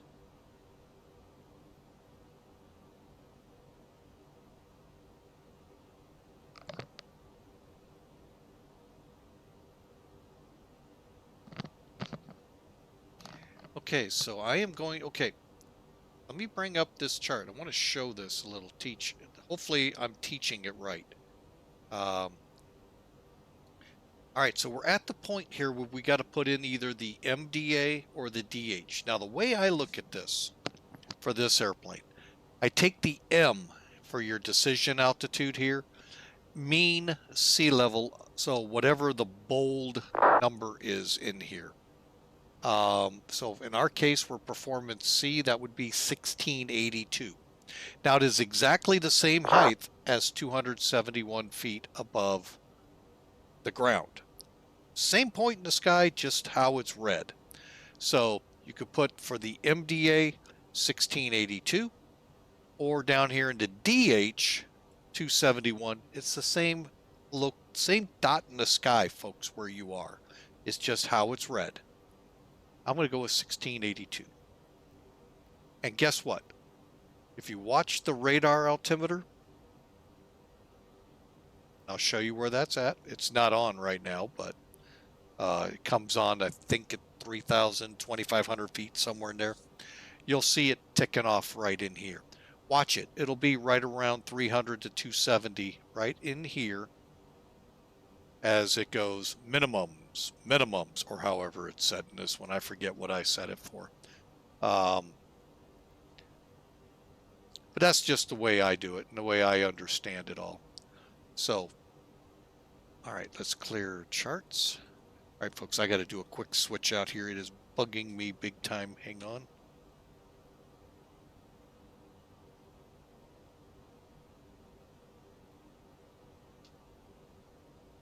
All right, there we go. Oh, that was not good on my end. Thank goodness it didn't translate to you all. All right, there we go. Much better. Putting my hand on a coffee-stained mouse pad just wasn't doing it right. So, bugging the you-know-what out of me. All right, let me just hit perf. 122, so I do have time.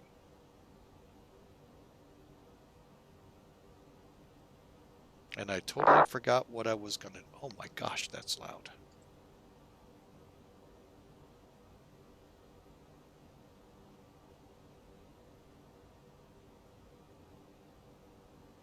All right, so I think we're coast in now. Oh yeah, we're about to come into Slovenia. And then the country I can't pronounce. As we get closer to Salzburg.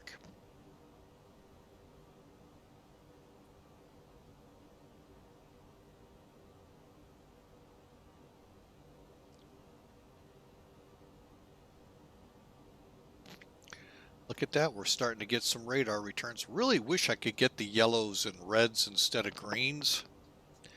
But I get it. Default radar, I get it.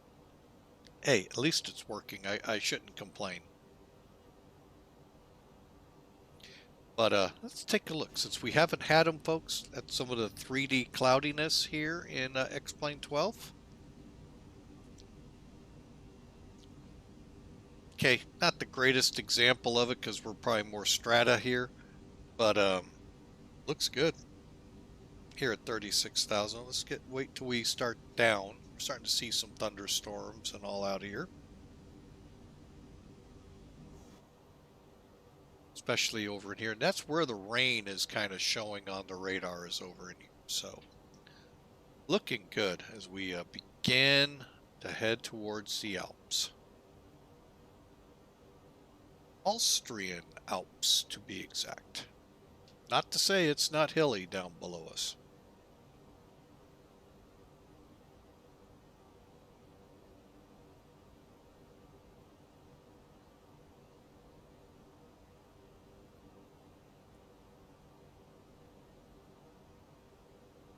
And Matt, just to also answer your question, the reason I don't have the 321 right now, um, I wanted to start with the, well, I started with the 320 from Flight Factor. I mean, it's a good version, don't get me wrong. I mean, it's got its, oh, I remember what I wanted to show now. But, because Allegiant flies into our airport 320s and 319s. Actually, I've never seen a 321 in real life, but I'm kind of, and y'all are going to chuckle at this, I kind of think that if I've seen a 757 in real life, and I saw a lot of those at Mid-America, I've kind of seen an A320 because they're kind of the same lengths and all. Long tubes, wings, engines, very long tubes. Oh, I remember that. P.S. You know what? I think I might have had that one too. Um, and so that's why I think I prefer these guys a little bit. The 319 I really like. I love this little plane. Let me show you something we could have done as well for the METAR. You know what? This view might be better. I'm going to just use this one just because I'm all really set up here. We're 95 miles out. Did I go to the right one? No, I did not. I'm going to go here, go to my ATSU, AOC menu, and a lot of aircraft nowadays, folks, are doing this much at least. Ah, KLM. Yep. Again, it's all usually what we're used to seeing and all. So LOWS, LWS, and I want a METAR. Okay, just about done. And if I go back, received messages, there's the latest from LOWS and 160.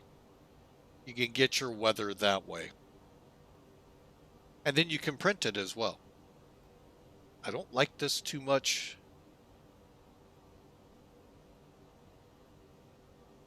because it keeps printing, and I can't really pull them up to see unless there's something I'm not doing right. That's kind of a bummer. But from my perspective, I've yet to really give the ACARS system a good run for its money here. I've gotten connected.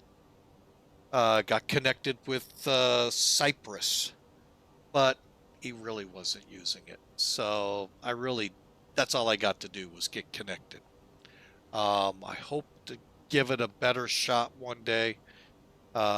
Another VA I fly with, he says if I'm ever in the Chicago area with a plane and he's online, he'll give me a good shakedown with it. But other than that, that's some of the neat features here, folks. Go back to our plan. Yeah, that's my only real criticism I have. I can switch through, but I've got to zoom in to see them. It's not like I can re-pick them up and look at them. So currently you can see there's our weather. There's our weather for for Vienna. And just, again, looks like a beautiful run in. A few clouds at 8,000. Boy, that's loud. Hang on, can I turn that down?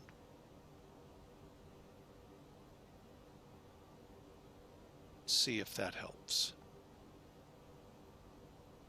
Boy, that clicking is really loud today. That or I'm going to get in here to my Microsoft thing and turn them down.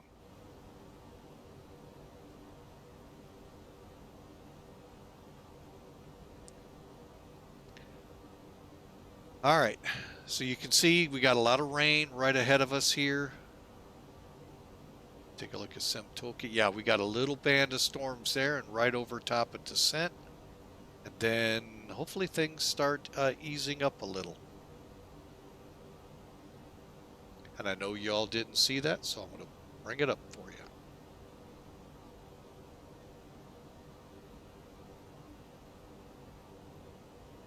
So you can see it's right here, folks.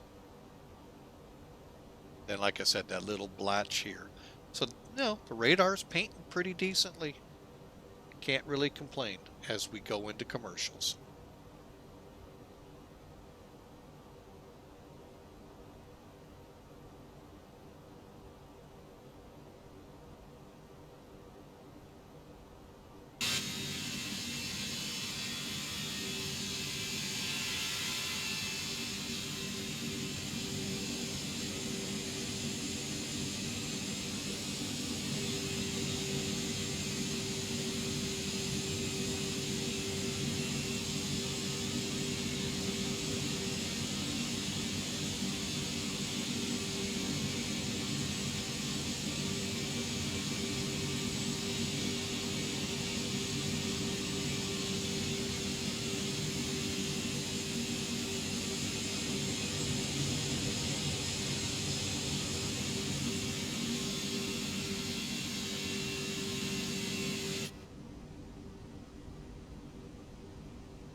All right, ad break is over or confirmed over on my screens. That is such a cool tool Twitch put there. Thank you. Top of descent, folks. This little hockey stick here got a pretty good return. Okay, I'm seeing some yellows and all now, so a little better, but I know the radar doesn't look that clean usually, or that, I don't know. The radar returns I don't think look like that. But default, I'm not gonna, whoopee. It is what it is. The fact we have it is fantastic. All right, so let's put that back. Let's put Sim Toolkit back. Let's get ready to descend. Actually, are we past 16? Oh, we're almost. We'll get another weather report probably in our descent and update our stuff as we come down. And also, currently no ATC, so that's good. Currently 50 miles out. And if it's been our luck, folks, there hopefully will not be another commercial break till after we land. However, they've come in pretty close to when we've landed.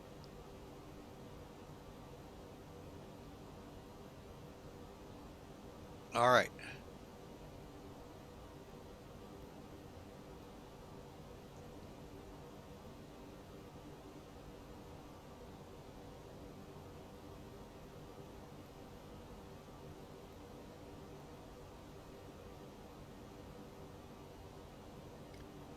Okay, checklist time, folks.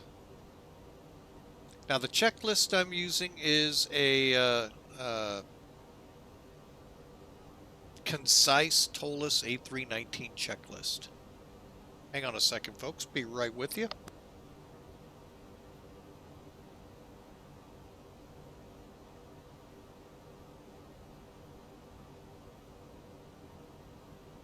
All right, CEO and wife asking about how much longer to go so we could get dinner started. And got that squared away. All right, but anyway, ToLiss 319 Concise is what I use. I'm not sure if I have it up here. Let me pull up the aft tab. It's the same one in the viewer there, folks. Charts. No, I have not loaded.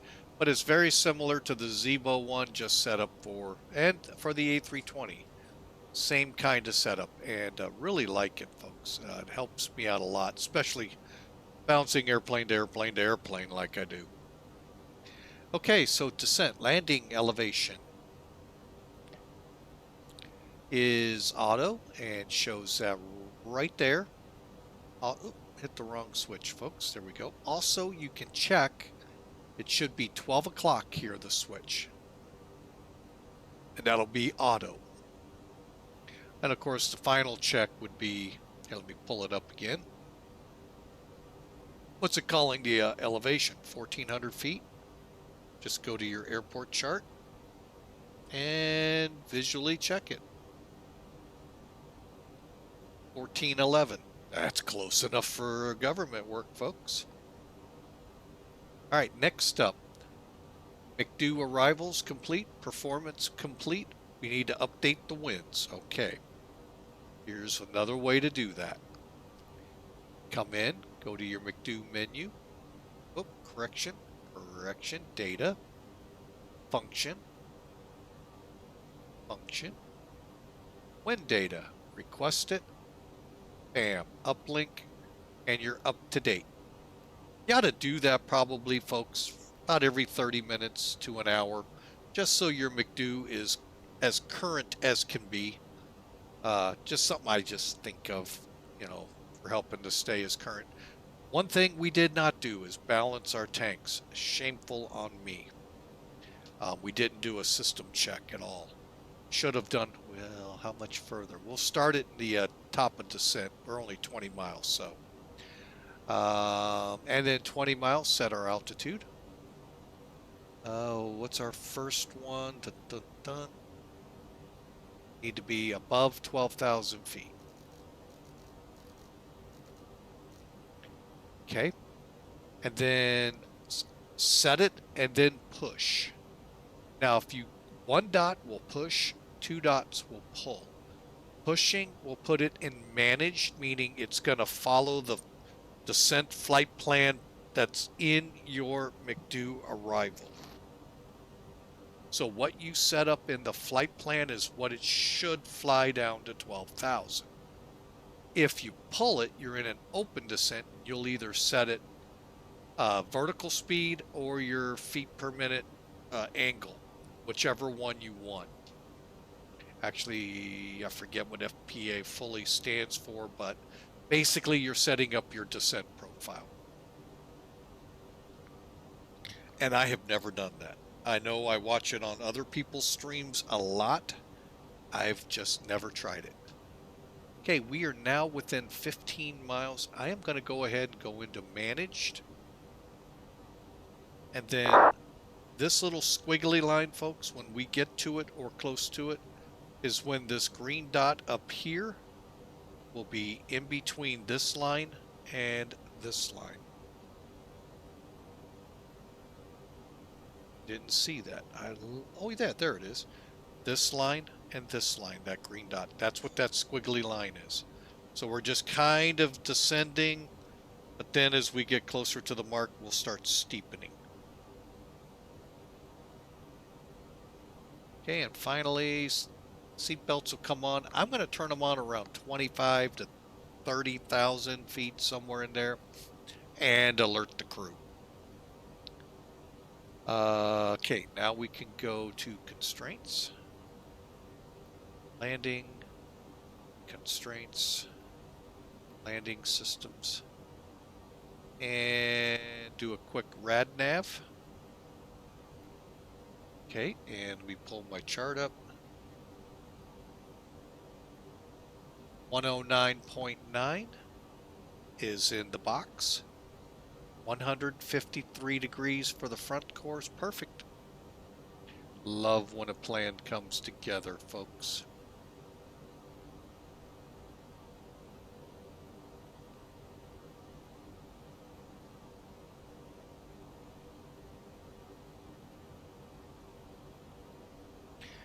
Finally, if you remember right, you saw this down here. Do not activate it while you're in a managed mode. So until you take over the speed here, don't activate, otherwise you slow down to this overall speed and you drag that all the way in. You're going to need flaps the I'm not even sure how well it's going to fly at this altitude. But just what I'll do is when we get close to Salzburg VOR coming in on the star before we do the procedure turn to come back inbound for the approach, I'll go in and activate it. I'll have speed control at that point. Once I control the speed, then I'll activate it.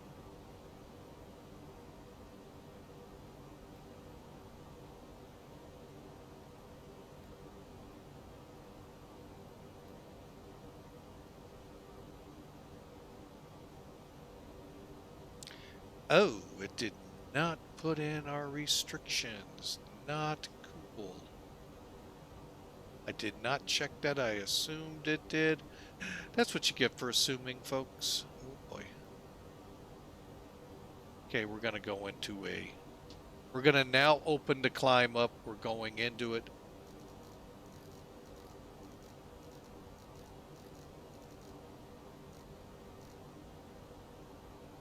And we may have to control speed with the speed brake. Look at that outside. Let's see how well. It looks pretty hateful.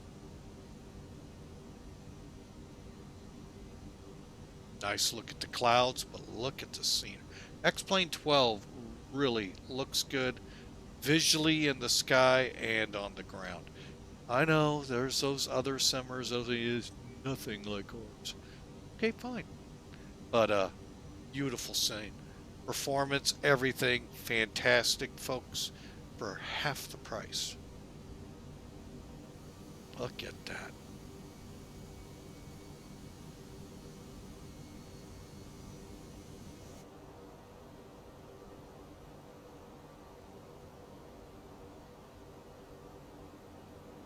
No complaints here, folks.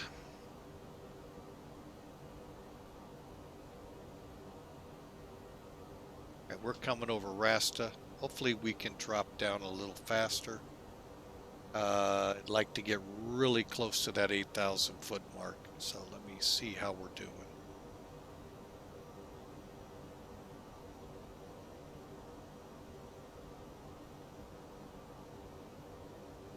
All right, we'll go ahead and put the seatbelt signs on. And lights.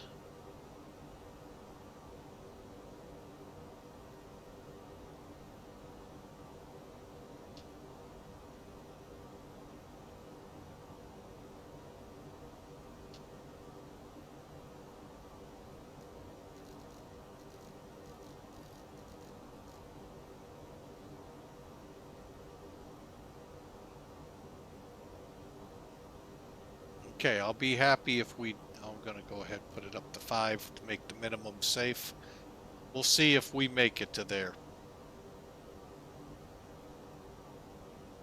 All right, I can see us drifting a little off. We'll see how we do here.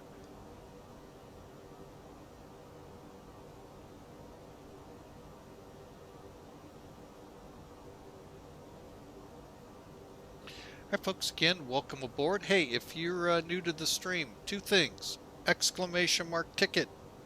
Get yourself in the running for a gift card we're giving away Thursday the 27th on our Narita to Kaitak flight in the Fearless 747. Ought to be a blast. You do not have to be present to win it. Secondly, if you're new, hey, we'd love you to smash follow. What's going on here? There we go. Smash follow. That way you can follow us on all of our different adventures. Tomorrow we're down in Australia, just to give you a heads up. So yeah, welcome in. Love having you aboard. Thank you for taking some time and watching us. Hopefully you'll join our family here at Family with Mike, or Flying with Mike, and thank you and welcome aboard. One last thing for everybody here, and I'm going to be the first to do it. I don't think anyone else has. I'm going to put a prediction in.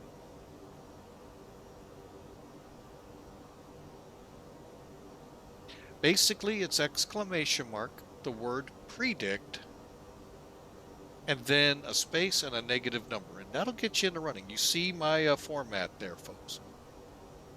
See how close you can get to what we're planning here.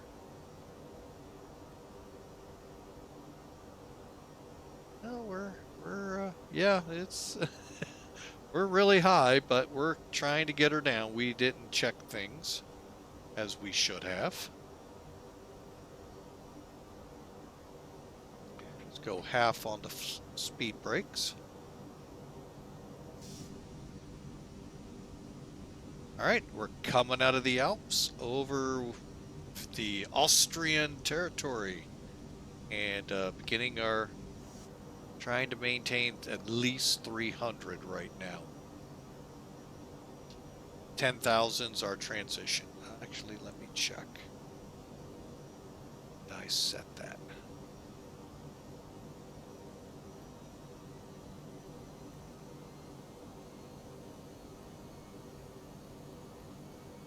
Oh, not 100. 18,000 feet. Here we go. Now we got everything set up. Yeah, we're just kind of missing everything.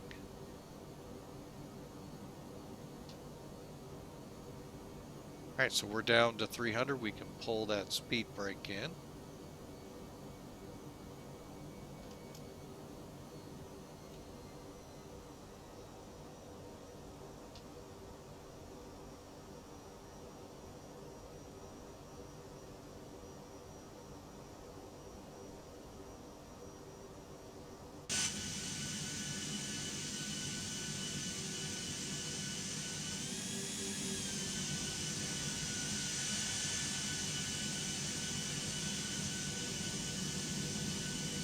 Our airport should be right down there, folks.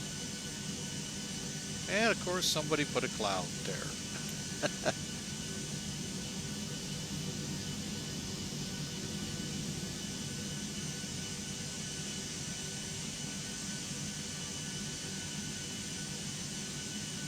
Boy, is that some pretty terrain, though.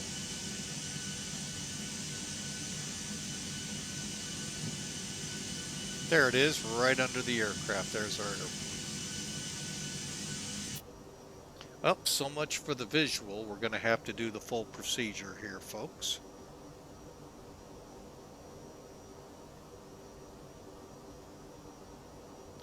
We're fast again, so let's get the speed brakes going.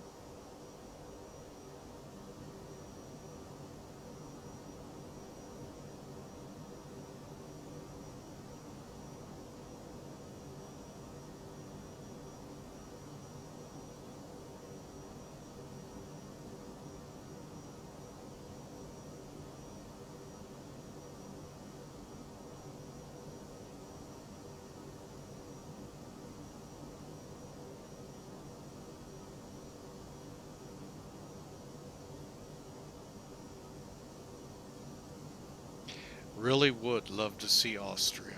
Beautiful, beautiful look here. Okay, we're coming up on 10,000. Let's go ahead and take over speed.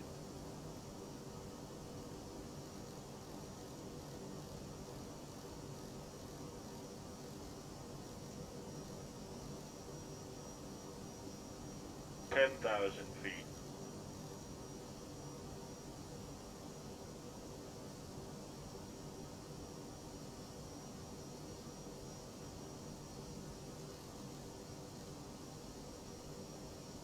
Okay, we're set altimeter wise. We're slowing.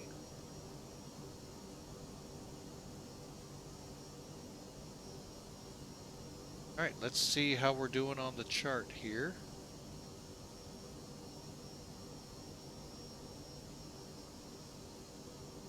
Okay, at or above 4,000.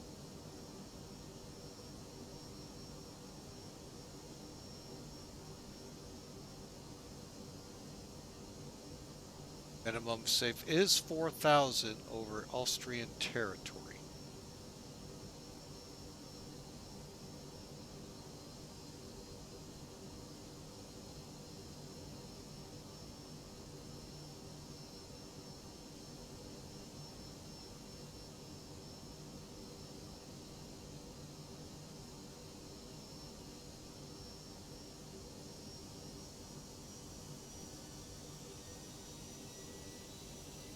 right, let's get those speed brakes in.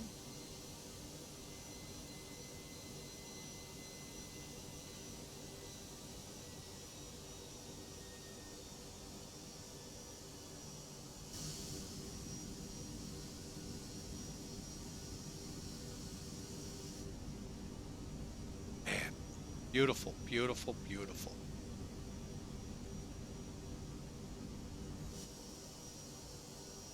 You know, the neat thing, about 5, 6, 7 years ago, folks, couple of years with our daughters in high school still, we hosted a couple of exchange students here in St. Louis. One from Spain 1 year.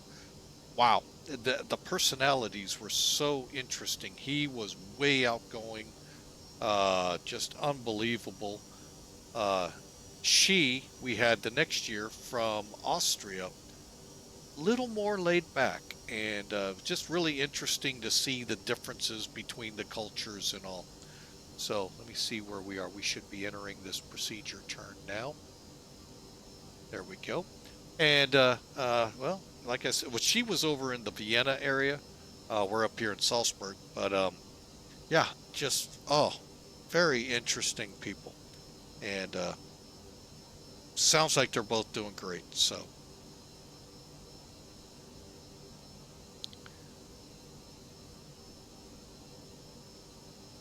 all right, we're coming around at 5,000 feet. As soon as we get back into Austrian territory, we'll do as the chart says and descend back down to 4,000 and prepare for the ILS.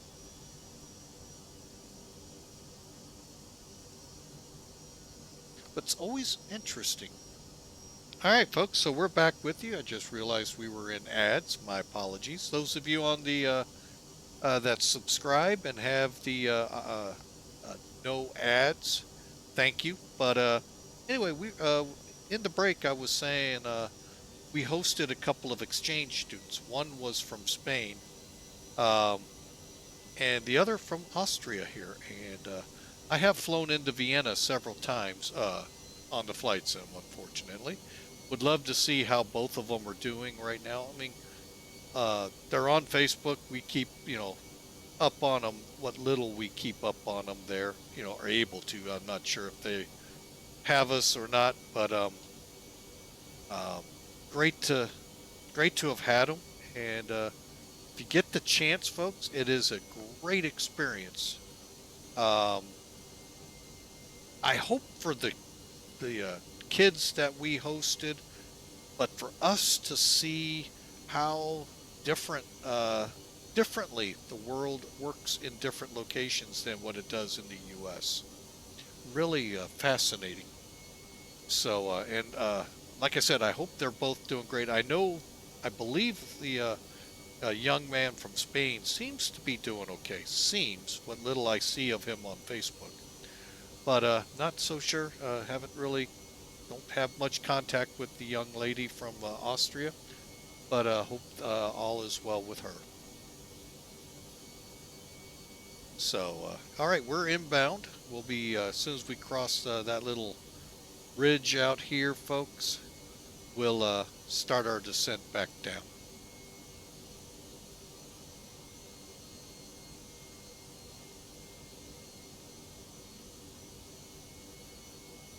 And if we do this on missed approach, folks, we will hit mountains.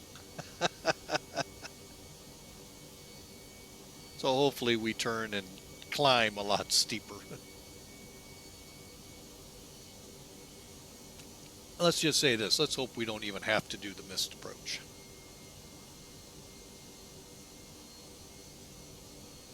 Although, for some reason today at the airport, Allegiant did, the first flight at least, I don't know about the rest, did do a missed approach. Unknown if it was, I doubt it was for wind shear, but you never know. More than likely, maybe visibility, I don't know. Something caused the pilot to do the go around, so who knows?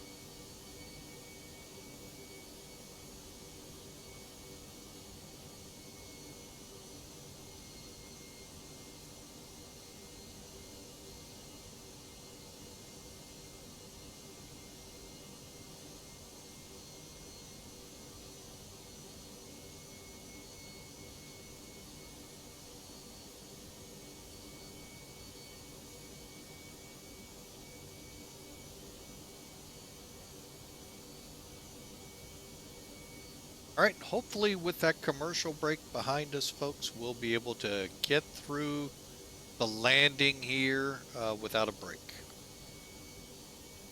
And I'll do my best to catch it and turn it off if it comes up. But we got to allow Twitch to make some revenue so we can all enjoy this. As much as we hate it, I know, with commercials. Okay, let's go ahead and start our descent down. And we are not on localizer yet. We do have it down here.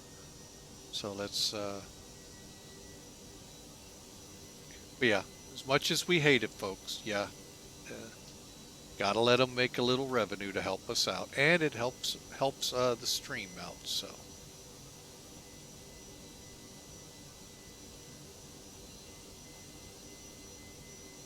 Again, exclamation mark ticket. Get you into running for a gift card from Amazon. Given away next Thursday, not tomorrow, or next week. This day, next week. On our flight from Narita to Kaitak in the 747. Don't have to be present to win, folks. So, exclamation mark ticket.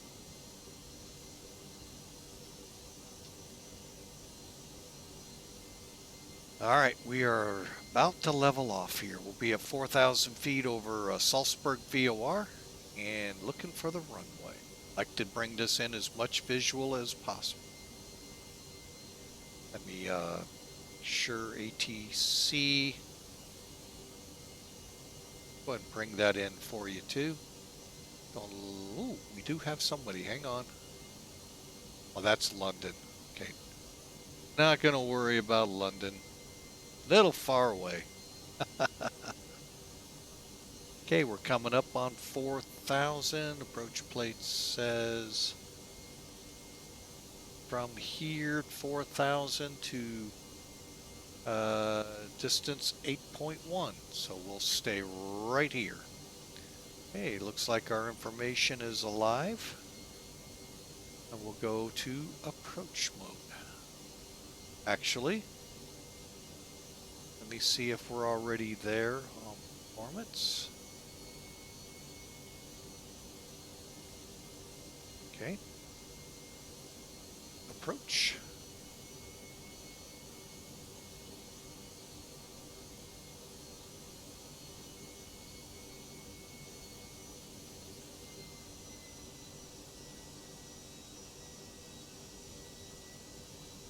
And let's drop down.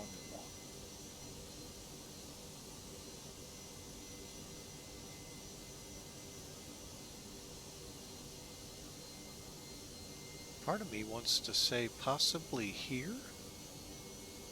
I would be really shocked if I'm seeing the runway there. Where's that river at?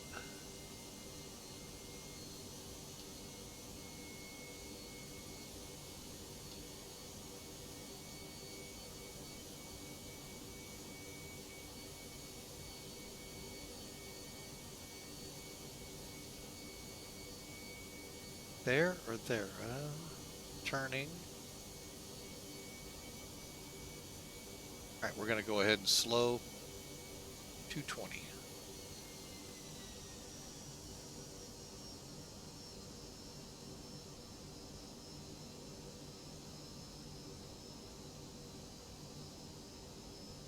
I got a feeling right there's our runway.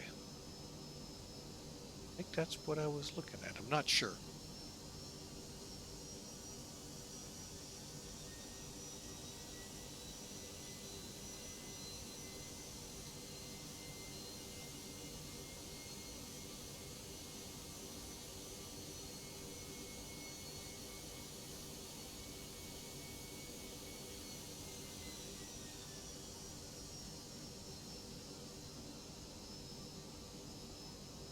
Flaps 1.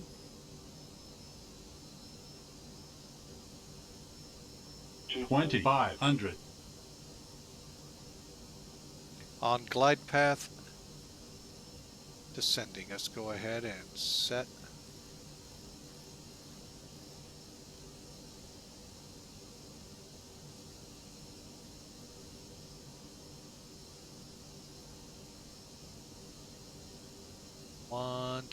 we'll set 130. 2000.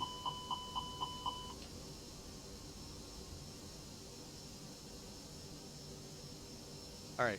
I hate these airplanes. They just won't slow down.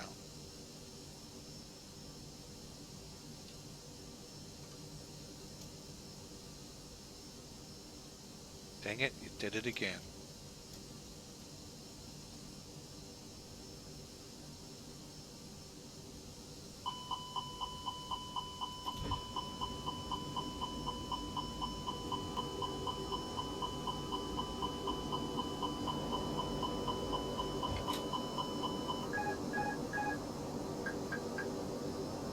Gear down.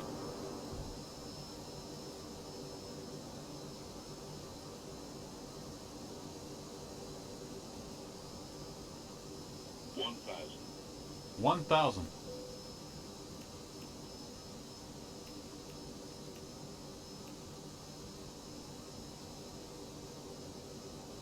Glide slow. Glide slow.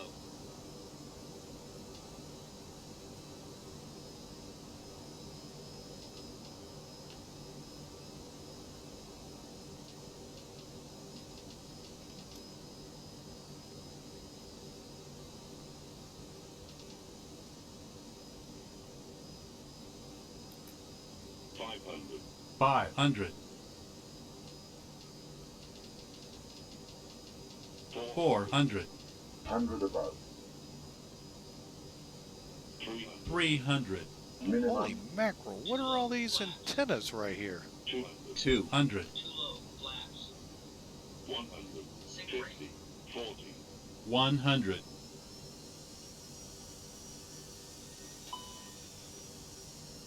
50. 40. 30. 20. 10.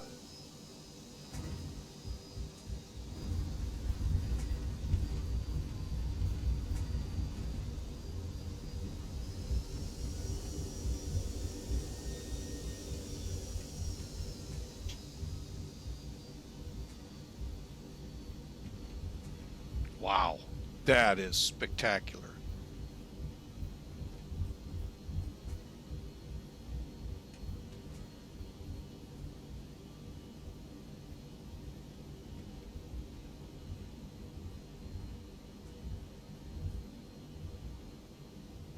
Welcome to Salzburg.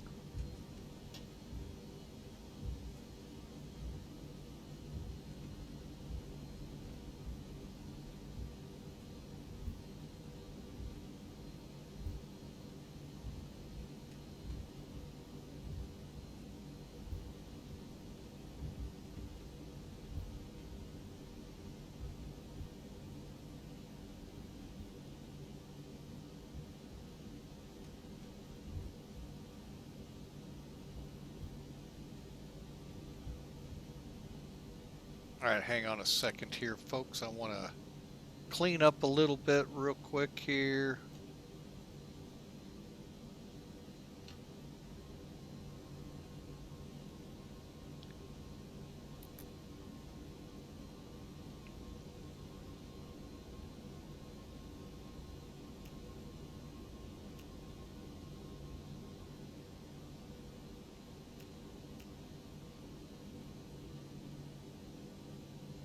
All right, now I need to kind of see where I need to go here. I thought I pulled that chart up. Doggone it.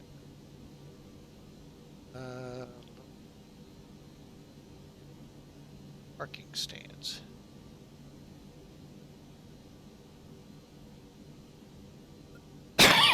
Oh, sorry for the cough in your ears, folks.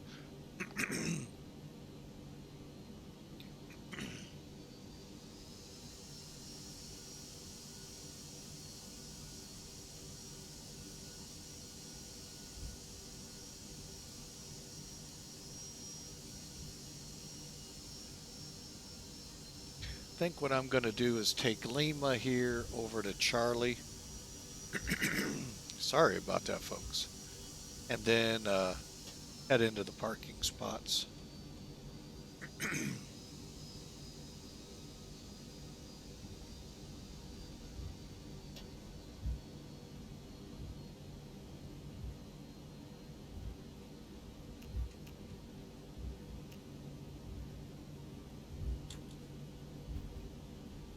Okay. APU is on, engine mode, APU terrain off, brake temps. Little warm. Actually, that, you know, don't get what flight sims and scenery companies do and why they put these hazards so close to the ends of the runways. You saw those cell towers. I'm like, holy mackerel. That was kind of intense there, folks, how close in they were.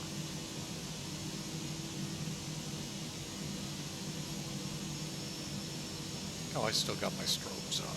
Okay. All right, folks, you choose. We've got from Whiskey 2, 3, 4, 5, and 6 up by the terminal here, or we can park out here in the apron. I think we'll take Whiskey 5. Hang on, I'm going to get that light real quick.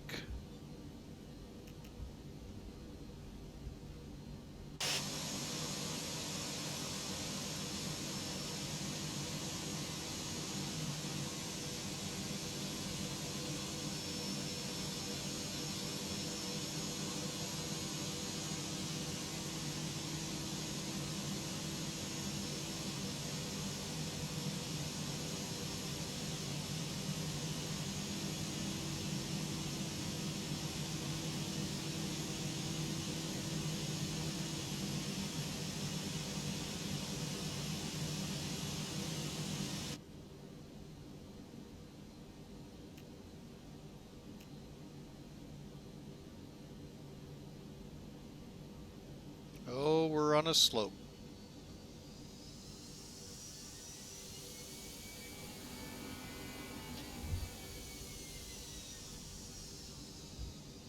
See what I meant, folks? You got to be real careful here.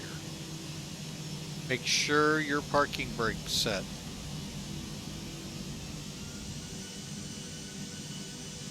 And if you do find yourself going backwards, don't use the brake. Use the thrust if possible.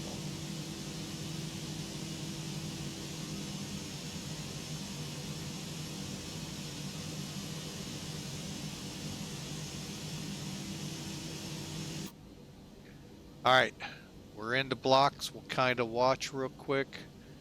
All right, APU, I did not turn on yet. It's just sitting ready.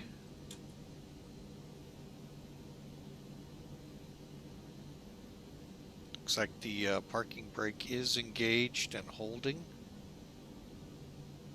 Sometimes I feel like it doesn't. All right, and again, welcome into Salzburg.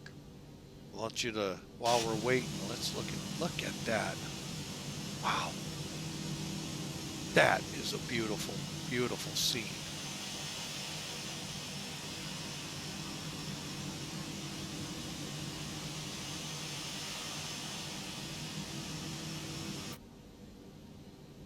All right, let's see. Status of the APU, just about there. There it goes, just clicked up.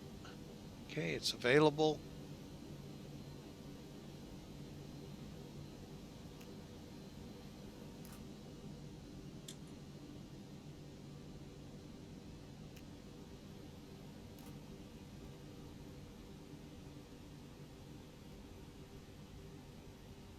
All right, folks, we are here. Welcome again to Salzburg. Just going through here, brake fans, parking brakes, engines off, beacons off.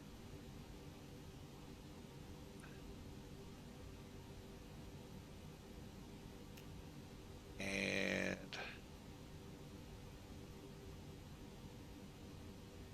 seatbelts. All right, that should trigger the, well, actually, I don't know if it will. Let's see. Easiest way is to use just the plug-in.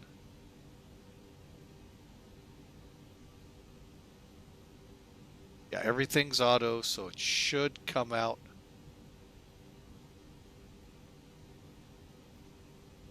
Get on to ground power. All right, there we go. Let's see how it's watching. Let's watch out here. Then we'll close out. Oh, look at that. Beautiful. I'm not sure. You know, Lowy is pretty, but I think Salzburg might be a little better. Yep, here comes the air stair. Let me turn that wing light off.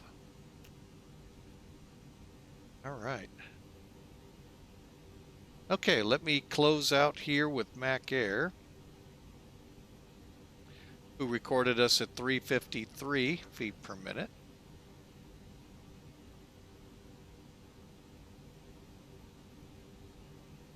And quick check here online.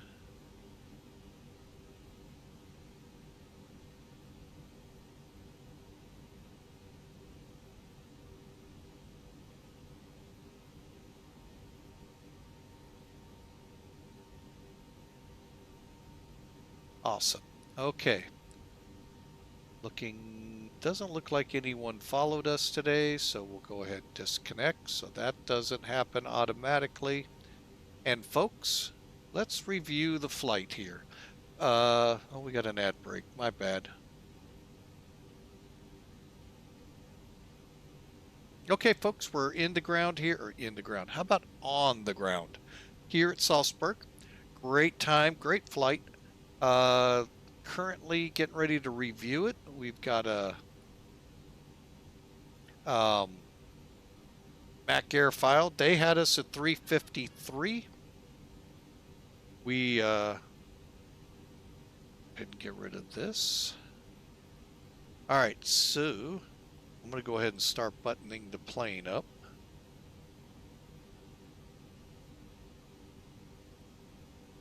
Reason being, so that way if we can, we're going to try and replay the flight.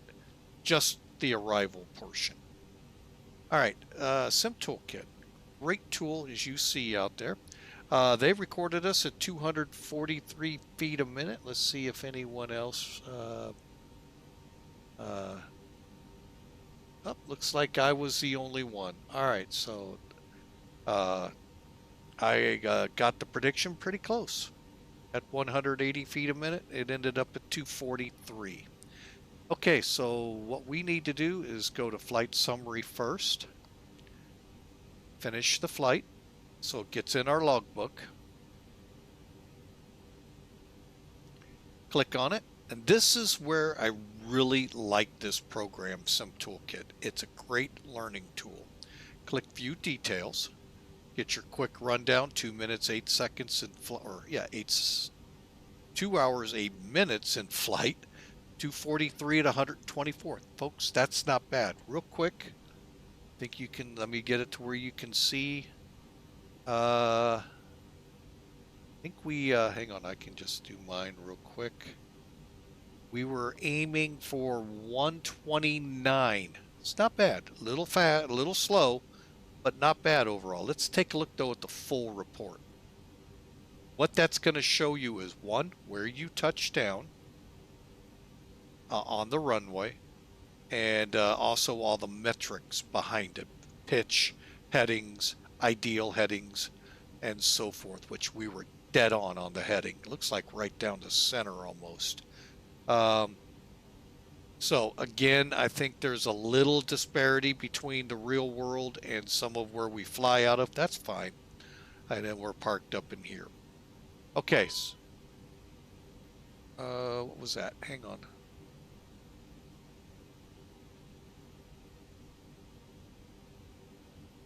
All right, fine. I don't like doing that. Let's see what happens. Saying our brakes are hot, turn the parking brake off. And I get it.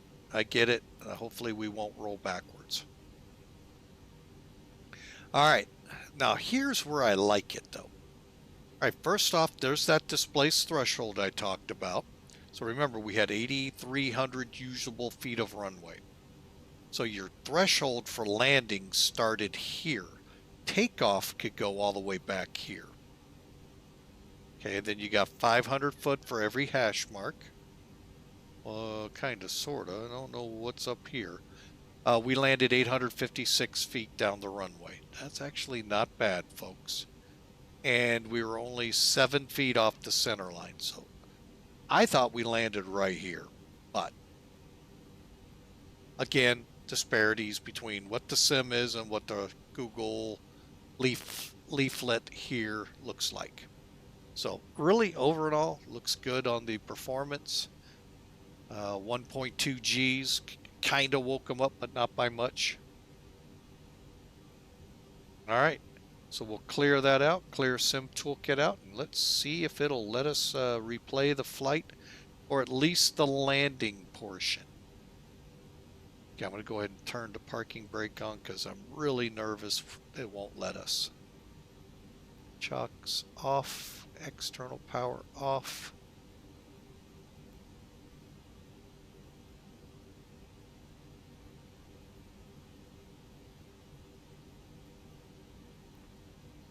Everything closed up okay, let's give it a try. So far, so good.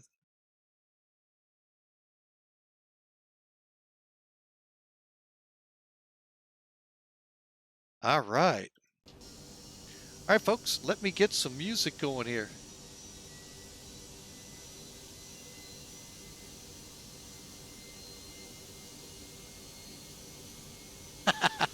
Yeah, like I said, it's one of those I'm toying with what I want to get there, Matt. Not 100% sure if I want that one yet or not, but let's just do that. But yeah, I like the 321. Do not get me wrong. But it is a lot longer and a lot more people and a little bit. But the funny thing is, at first the A319 had longer legs than both of them. But now the 320 with the Neo is, I think, got the longer legs. But let me get some music going here, folks, so we can wrap this up today. 2,500.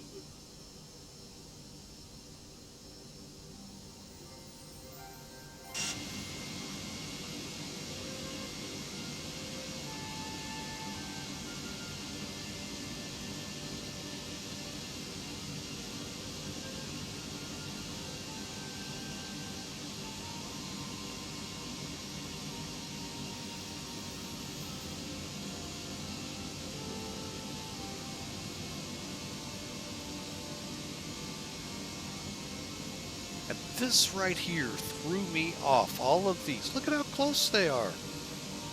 And that displaced threshold is nothing compared to reality.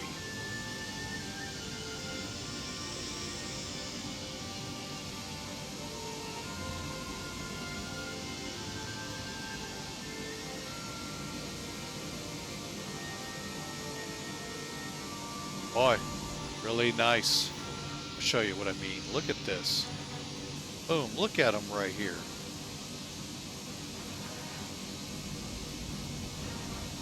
This should technically be displaced threshold and all that. Like I said, every airport's a little different, folks, but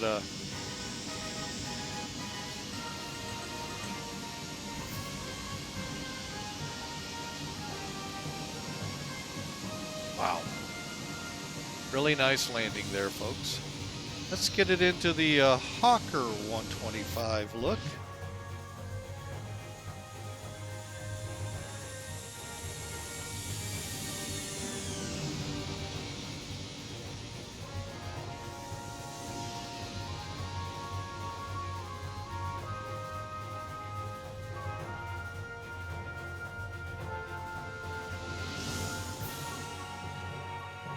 Look at that, it just boggles my mind they do that. Screenshot time. Now, if you want screenshots, folks.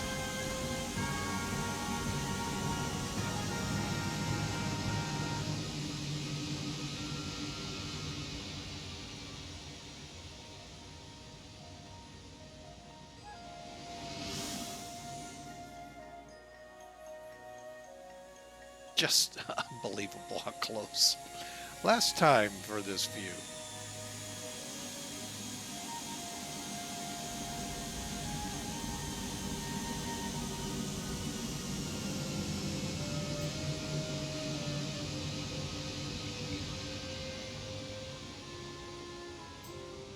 let's go out and see how the passengers like being up there by those,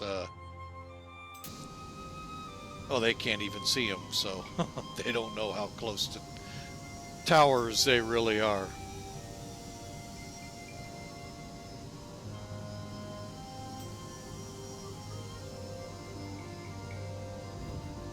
Oh, wow. And the reason I like CFMs, those fins opening up.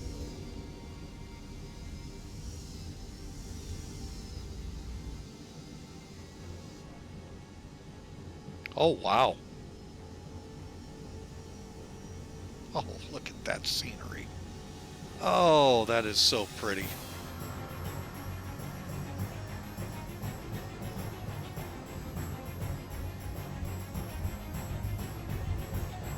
Well, folks, I'm going to tell you right now, I'm putting Salzburg on my bucket list. I have got to get out here. Low Eve, Salzburg, and Vienna. Beautiful areas. Let's take a look. We don't do this one very often. Look at that. Minimum. Too low, flaps. 200. Too low, flaps. 100. See what I mean, folks? How close we are. That's not supposed to be that way.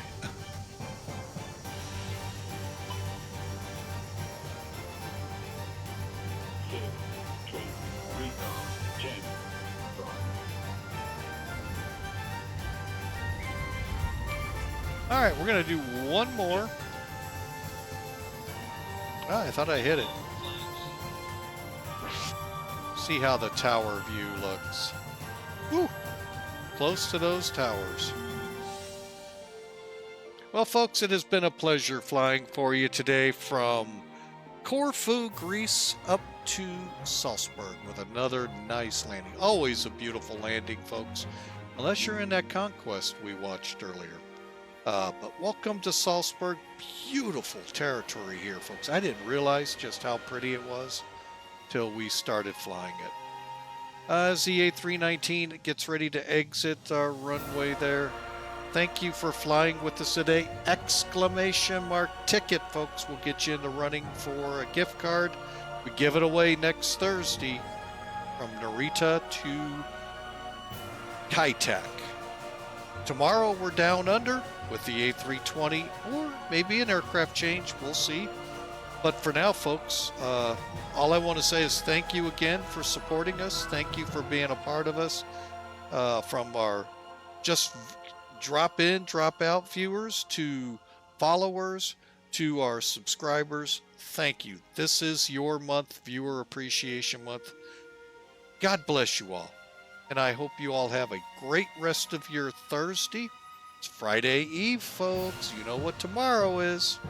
Y'all have a great day. God bless. We'll see you then.